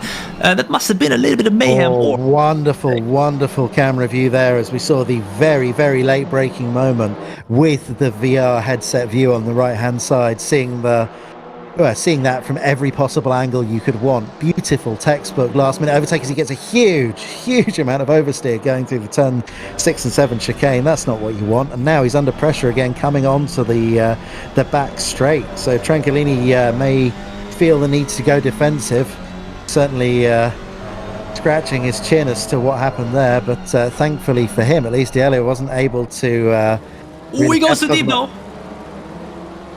He goes too deep. However, in doing so, he actually is able to carry a little bit more. Well, we saw though Delia braking a little bit earlier through that corner, so perhaps his tires, or perhaps he's used a little bit too much of the tires at the start. already. I don't know though, because 10 minutes into the race, I think the tires are still okay. But we're gonna start seeing, I think, at the moment, some drivers started to struggle a little bit more with Trunk fighting the steering wheel too through the last and final sector then. Yeah, you do see this with ACC a little bit. If you end up having a couple of bad corners and you scrub the tyres very badly, you end up with some big slides. The sort of heat build-up takes a few corners to really for the tyres to clean back up and get back into their window. So it can be a bit of a self-fulfilling prophecy, really, as we saw Tranquinelli there having just, he had a really big overtaking move where he took a lot of energy out of the tyres and then had multiple bad what a beautiful move after that. That was beautiful textbook stuff. As Miato still on the inside, though this move isn't done. Little bit of a touch there, but I call that friendly, and in the end it's all worked out okay for Miato, who keeps the place. Definitely hard defending, but definitely fair, as they wheel bang a little bit there then through the corner. But yeah, it surprised me that Nicolai was able to go up the inside there, or and actually try a move, because it seemed like he made a little bit of a mistake up front, and perhaps even locked up the tires, because that's not really an overtaken opportunity right there to just drop it down the inside and then come out of the turn side by side into the next one. But it all ended well. It all ended all right, because he stayed in front. Yeah, the racing gods were smiling on the two of them during that, I think. But yeah, Luke Whitehead pressuring Nerby now. This is developing this battle, getting very, very, very close through the chicane. But Nerby looking like he actually got a slightly better run out of the second half. It's no use going in deep and then having to do all the work again. Looks like Whitehead perhaps a little bit too far back from what we've seen to be able to fully capitalise on the slipstream this lap. It does not seem like Whitehead is close enough to Nerby to go for a move this time around, but if he can set up the car, normally they're gonna try and set up the car in the last and final sector, but I believe with these cars you gotta just try and stay as close as possible all the way throughout the lap. Just get closer and closer, and then once you're within like 2/10 of the car in front, then they know from the inside of their heads, this is the lap I'm going to do it. And this time around already, before he went onto the straight, it was, and then already he's gonna start thinking about, how can I set up the car, how can I put myself in a position, how can I put different lines in, right, to be able to close in and stay close enough, because I mean, it's very important to stay close enough before the long straights, because of course that's the main overtaking opportunities, as we've seen in the sprint race as well. Yeah, great onboard footage there, just showing just how good the front end seemed to be on Whitehead's car. He was able to just get the car in earlier, in tighter, but crucially wasn't really able to get on the power as well out of the corners. So where he was gaining on the way in and through the mid-turn, was sort of losing out a little bit on exit. That could be a difference in setup, of course, but very interesting to see the to and fro between the two cars there, as Whitehead very tight on the inside of the hairpin. Looked like that was came to that move late, but he'd be very hard pushed to run all the way around the outside of the double right-hander there, though, Luke. 100%, and he could try the move right there. We saw earlier in the race, earlier in the previous race, that going for move wasn't always necessarily like beneficial, because if you didn't go for the move and somebody else was ready, they were able to capitalize. But this time around he knew, because Miato is more than 9/10 behind, so he is able to do different lines and perhaps go wider and then lose out in the end, because Miato is not close enough to go for the move right there. He is showing himself though in the mirrors of Nerby and trying to put the pressure, perhaps mentally as well. Yeah, he also, it's very clear that he's just Nervy's just slightly better out of that chicane, which is very critical, as we see JV under pressure. We're just about leaving enough room on the inside there, and in the end all sort of working out. It's not all done now, but you're going to struggle to go around the outside of turn 3. It's a very, very long way around there. Nowakowski super close coming through turn 3, and perhaps he has actually nurtured his tires a little bit better, because we know through that turn you're starting to struggle a little bit. You're starting to slide in turn 3, because you have to lift all the throttle, and yeah, you can almost power slide to that corner if you want. But if you do that too much and too early on, then yeah, your tires are gonna go and you're done later on. Now, as we go on board with Whitehead getting closer to Nerby, in the meantime, Pedjic actually has gotten the fast lap as well a couple of laps ago. And if you have not yet, make sure you go and scan the POAP NFT, which is currently on the screen right now. Get your phones out, scan it, and collect one of the pieces of the Alpine GT4 car. And perhaps have a chance at the prize pool later on as well. So once again, we just see how good on that car is in the hands of Whitehead on the brakes and on turning mid-corner. It's great, but just Nerby just seems to get out of the corners a little bit better. Let's see how it develops through the chicane again. This was critical last time as Whitehead runs a little bit wide. That's not going to be ideal, but Nerby doesn't get the beginning of the chicane great, but Whitehead now closer than he's ever been. This is the best opportunity he's had. 100%. And I think right now it's the opportunity, because you can see on the top 0.2 of a second is Whitehead behind of Nerby. However, it does not seem like perhaps it depends a little bit. Perhaps he has set up the car to be a little bit more well established in the corners, right? And not necessarily on the straights. And we could see him not really getting closer on that straight right there. It's a strategy, right? To go for a better setup in the corners instead of on the straights. Yeah, certainly. I mean, you've got limited aerodynamics on these GT4 cars, but you know, you can adjust the rear wing, and he may be running a little bit more wing. But we did see the slipstream starting to work. We saw him gradually getting closer, but he's going to have to find a way to get off of that final chicane a little bit closer if he wants to make the move work there, I'm afraid. Which is easy to say, very difficult to do. 100%. And of course, with Paul Ricard coming up in round 2 as well. Over there, we're going to have a longer straight, so perhaps we're going to see some drivers set up the car differently as well.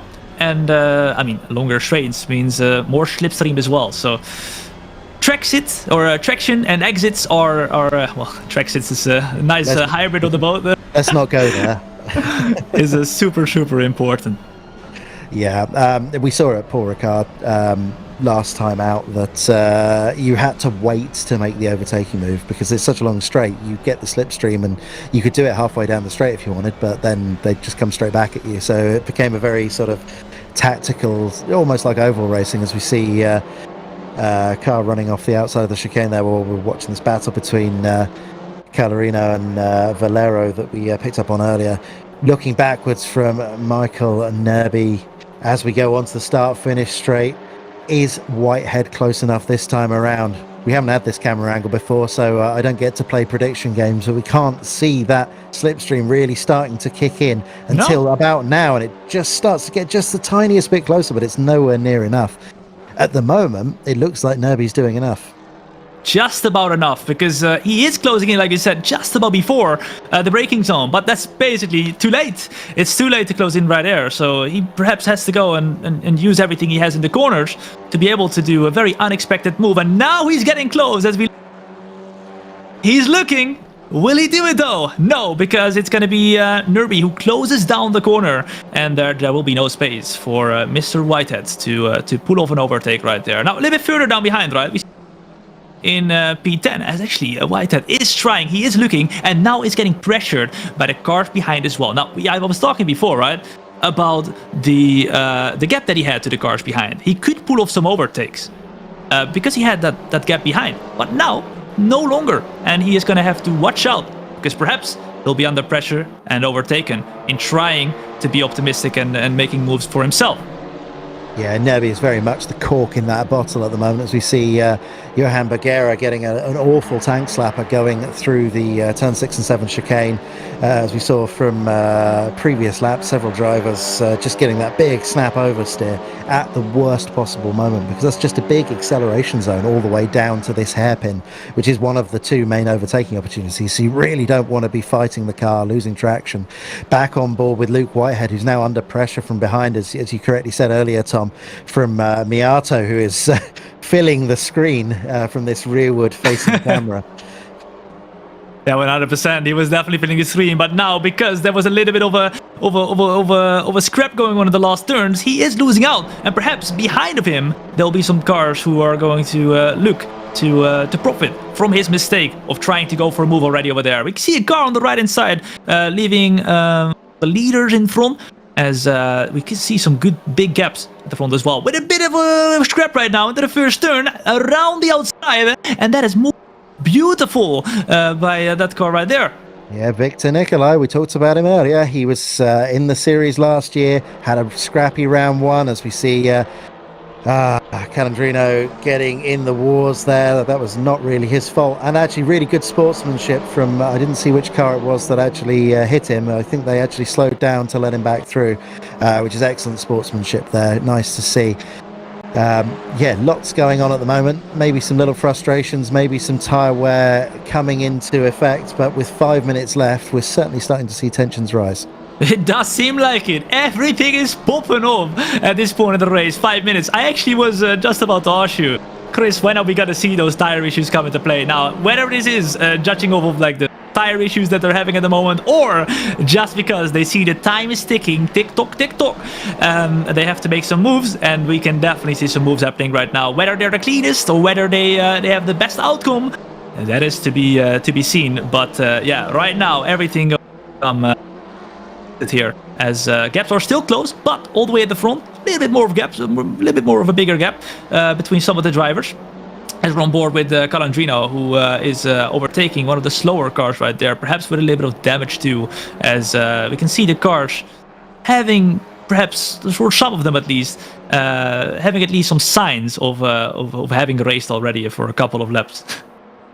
Yeah, so critically, Nerby has dropped down to 7th place. I don't think we saw that on the stream there, but Whitehead's made it up into P4 and taken Miato and Nicolai with him. In fact, that may have been Nicolai's overtaking move that we caught at the very end of, at the beginning of the last lap, being what happened there. I think so. So largely unchanged at the front. It's just dropping a little further back now from Baldwin, who's sort of in a league of his own. Highly untouchable at the moment.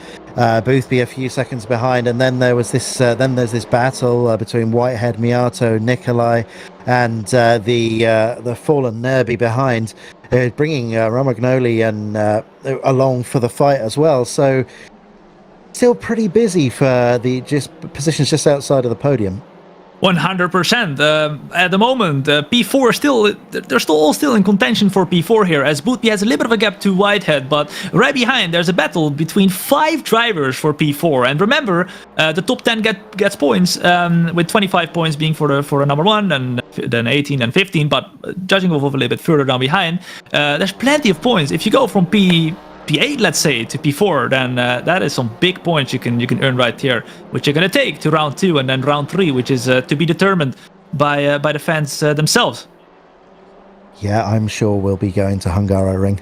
100% chance of that. But yeah, Miato, he's had a good race. We've seen him make a couple of moves, but very much under pressure from Nicolai, who's yeah, maybe left it a little bit later in the race, using that experience from last year. Definitely in the fight for that P4 battle we've been watching for, I'd say, about 70% of the time during this race. Yeah. No, they definitely are picking the screen time right now, as I believe that's P6 closing in very rapidly with a little bit of a bigger gap to the car behind, and perhaps, yeah, he's looking for. He is definitely looking, but will he be able to be breaking in late into the corner? No, because the car in front is now going to be attacking the car of Whitehead. Look at that, very close. And perhaps Whitehead is starting to struggle a little bit more through the quick corners with his tires. Yeah, I think at this stage, you've got 2 minutes left. You want to start showing your tires at the inside. You know, you might be able to force a mistake. It's unlikely. These are all experienced people, and don't forget you can scan for your POAP NFT during this race and the rest of them during the season. But yeah, this battle has been intense throughout, and I don't think just haphazardly showing the inside is going to really trouble Miato all that much. But you got to try it if you're in Nicolai's shoes, don't you?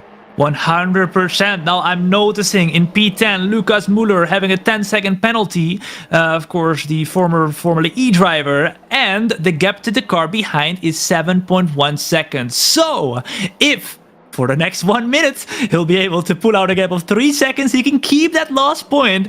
But what are we thinking here, Chris? Can he keep it 3 seconds, 50 seconds? I think that's more in Valero's hands than it is in Muller's hands. I believe that Valero could go 3 seconds slower. I'm not sure Muller's going to be able to find 3 seconds that he didn't have before. And if he can, then there's some questions that need to be asked as James Baldwin comes onto the last lap. 30 seconds remaining. He certainly couldn't have eked that out to not have to do another lap. But that gives us one more lap of this battle. Can Miato make it stick on Whitehead? He's been gradually applying the pressure. He's been getting closer and closer. Whitehead now feeling the need to go a little bit defensive into turn one.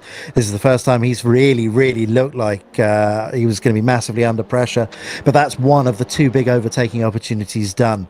Regroup then for the second half of the lap. It's almost as if they're waiting for the last and final lap. Miato's super close to Whitehead in this last lap, and it's now or never. Go for the move now or wait and not get the position, not get the very valuable points. Remember that, because there's some huge prizes up for grabs. 100,000 of Alpine fan tokens, some really big prizes by all of the partners today as well. As we have a huge battle here, and it's actually going to be Miato being overtaken by Nikolai then. But he re-overtakes him with a switchback.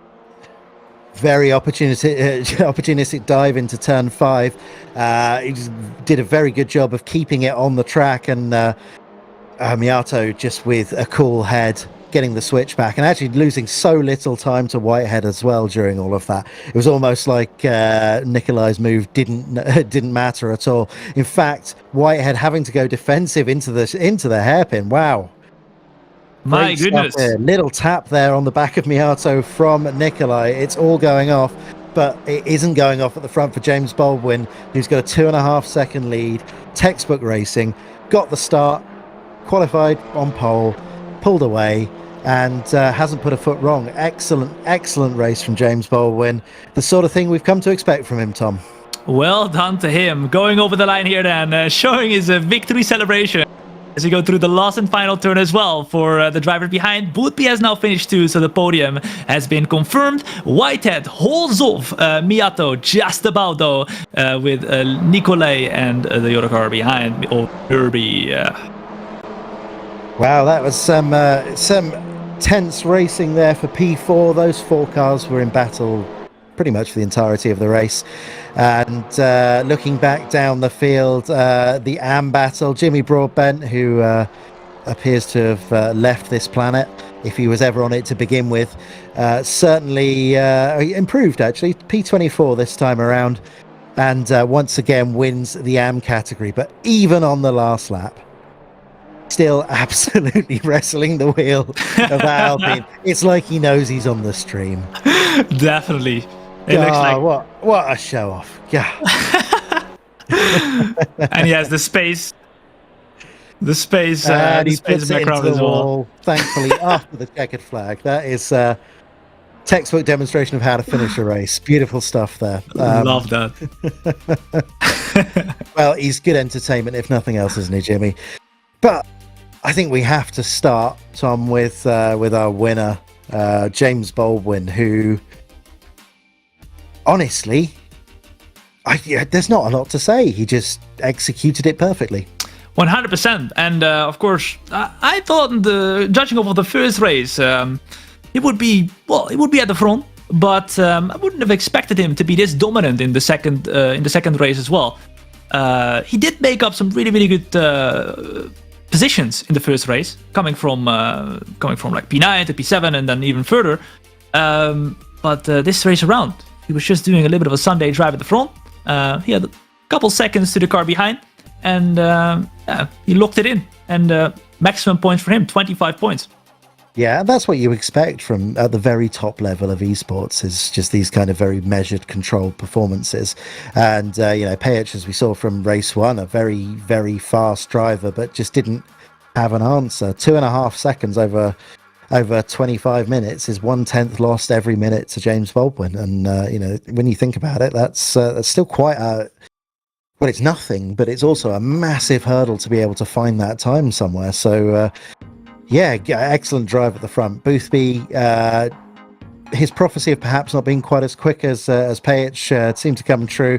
Whitehead came out on top of that tough P4 battle we saw between himself, Miato, Nikolai, Nerby. Muller never really managed to keep in contention with those guys, but that 4 or 5 person battle, I think for me, was the highlight of the race, Tom. 100%. They were so super close to each other the entire way throughout. Actually crazy. Now, let's head over to a little bit of an interview with the race winner of the main race, James Baldwin. Welcome in. How was that race for you, man? Chilling at the front, wasn't it? Hello, guys. Yeah, it was good. It was really good. Quali went really well, and then just like a very not boring race, but like just nothing really happened. Marco was very quick, so I had to just like not make any mistakes at the start, and then I think he might have done his tyres a bit more than me towards the end. But yeah, it made up for race 1, the sprint race, where I got blocked in quali, and yeah, it was a nightmare. But yeah, we'd speculated that based on the performance in race 2 that your qualifying position for race 1, you'd qualified out of position. How tough was it to actually be able to find space in that 5-minute quali session, 2 laps for everyone? I assume a lot of people were out of position. Oh, it was carnage. I mean, I left a 5-second gap to the car in front, and I think he was struggling or something, and I caught him by turn 3, and he spun right in front of me on the lap, and then I had to avoid him, and that cost me 6-7 tenths. So yeah, but it happens. Like 5-minute quali, 30 cars on the track at the same time. It's always going to be a bit like that, and unfortunately, I just got a bit unlucky. But it swings and roundabouts over the course of a whole championship. You know, it should work that way for most people. So no, it's good fun nonetheless, though. A good evening. Sure. To move on to quali for race 2, that was a very interesting, tense session for us to watch as a commentary team. Just watching, you and the other guys at the top just shaving off a 10th here, a 10th there, lap after lap after lap. And a very important lap right at the end for you, it turns out. Well, yeah, I mean, I think if I didn't qualify on pole, Marco would have won the race. Like, we were very similar on pace. So on the final lap, you can see, like, where you are, and I saw halfway through my final lap he pipped me for pole, so yeah, it was nervous times going into sector 3, but yeah, got it done, and yeah, got the win. Yeah, it's very nice. We saw a lot of this kind of thing last year in the series where, you know, you'd have some very, very quick people at the front just within hundredths of a second or thousandths of a second of each other, and providing some great racing, and then once you get past the top 2 or 3, just absolute carnage behind. So I guess it's important for you going forward to try and just be right at the front and stay away from all of that. Exactly. I knew when I qualified in P9 for race 1, I was like, here we go. Like, first laps are going to be carnage. And it's esports. Like, at the front, there's always hundredths and thousandths deciding qualifying places. But yeah, it was carnage in race 1. I remember at turn 3, I got like shoved wide almost onto the gravel. But you just got to kind of dig deep and do the best you can. Like, P5 is not ideal, but it's better than a DNF. So yeah. Yeah, because I would presume you're currently leading the championship with all those points being handed out as well. I think so, by 3 points, 29 points. Yeah, that's good. Boom. I didn't expect that. Yeah, no, well, there you go, leading for the second round. Now, what do you think about right? Because Paul Ricard, completely different track. You reckon you can pull out 29 points once again? Hopefully, yeah. I mean, less downforce, presumably, because that big straight. So a bit more slidey, a bit more tricky. I do like Paul Ricard. I know most people hate it, but I actually like it. So if it's raining, even better. So yeah, I'm looking forward to it. If you could, because of course the last race, right, is a fan voted race. If you could pick the race yourself, which race would it be? In terms of the track, right? I would probably choose Brands Hatch. Well, yeah, Brands Hatch or Suzuka. One of the two. All right, you better get your fans voting on that one then. Yeah, fingers crossed. I'm not saying it's definitely going to be Bathurst, but it's definitely. Oh my! Oh.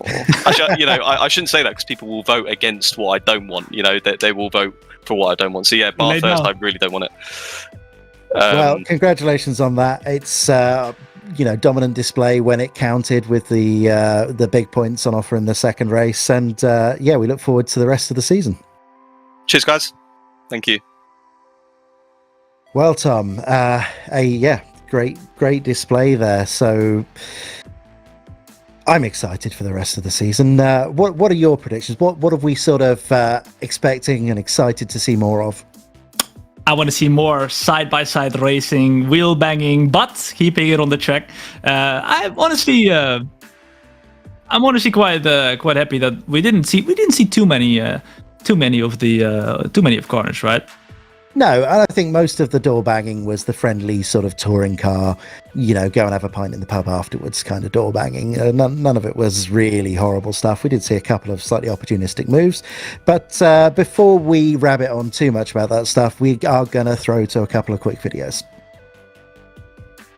Le but de ce partenariat est d'accompagner les joueurs, de créer de l'immersion et du bien-être. Donc quand je parle d'immersion avec Philips Hue et les lumières connectées, on peut synchroniser ses lumières avec son jeu. L'intérêt de Philips Hue pour le bien-être des joueurs est d'arriver à une meilleure performance. C'est-à-dire du matin jusqu'au soir, la bonne lumière au bon moment amène à plus de performance.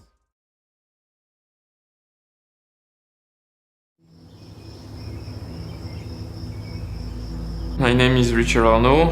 I am the team principal of Alpine Esports and president and founder of the company Race Clutch. Race Clutch and Alpine have worked together for a bit more than a year now, a brand new partnership to take care of Alpine and its entry into the world of esports, managing all its activities related to the virtual world of racing. This new entity implies a lot of stuff. This is not only gamers behind their computers, there is a whole staff and people around them to ensure their performances. We can think about engineers to develop the cars in-game or around the human performances with the coaches, psychological approaches and neurovisual training to make sure that the drivers of Alpine Esports are at their best performances when they are competing. But outside of the track, there is also a lot of things around the performances, the human performances. We're thinking about the physical training of the drivers, but also a lot around their visual training and the acuity of the information that they are seeing at the screen.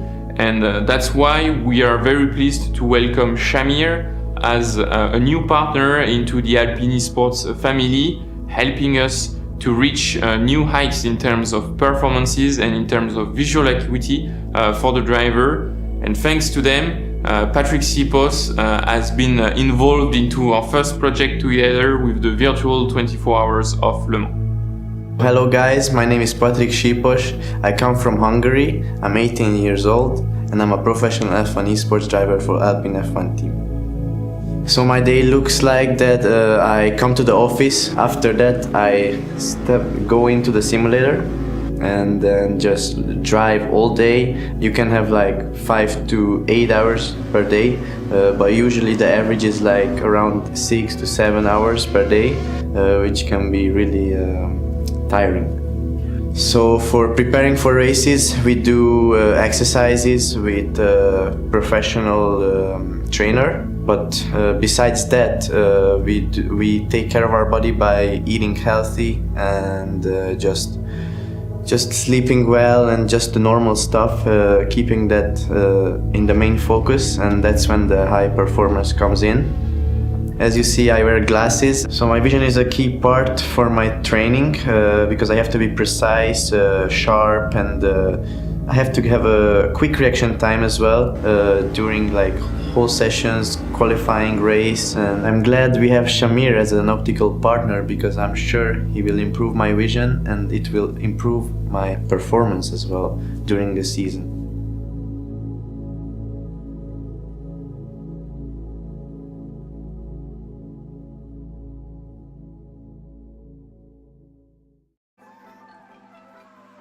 Welcome back. We have just seen some pretty exciting racing. The sprint race, about as hectic as you could ever hope to have. Action popping off every corner, it seemed. Difficult to keep track of some of it just because there was so much going on in such a short space of time.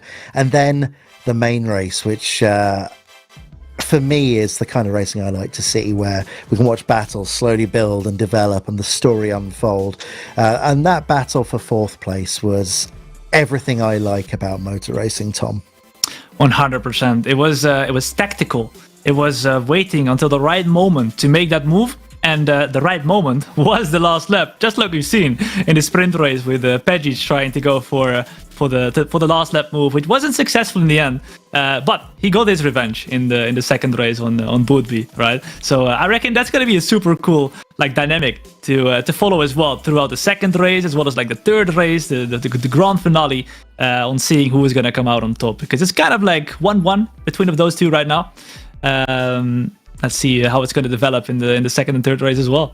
Well, I think James Baldwin said something that was really interesting during his interview that I didn't pick up on at the time, was that this sprint race qualifying format is going to catch other people out in other rounds. And, you do that often enough and it's going to balance out. But there are only 3 rounds here. There are only 3 sprint qualifyings across the whole series. So it's not going to have a lot of time to balance itself out. So while things have worked out quite well for James today, it could easily go very wrong for someone else, or even for himself at a later round. So yeah, we could potentially see some major upsets. We've had, I think, a few names have established themselves as some real contenders that we're going to have to watch. We've got Michel Nerby, who kept the pressure on Boothby in race 1, as we look at the championship standings, to sort of confirm that.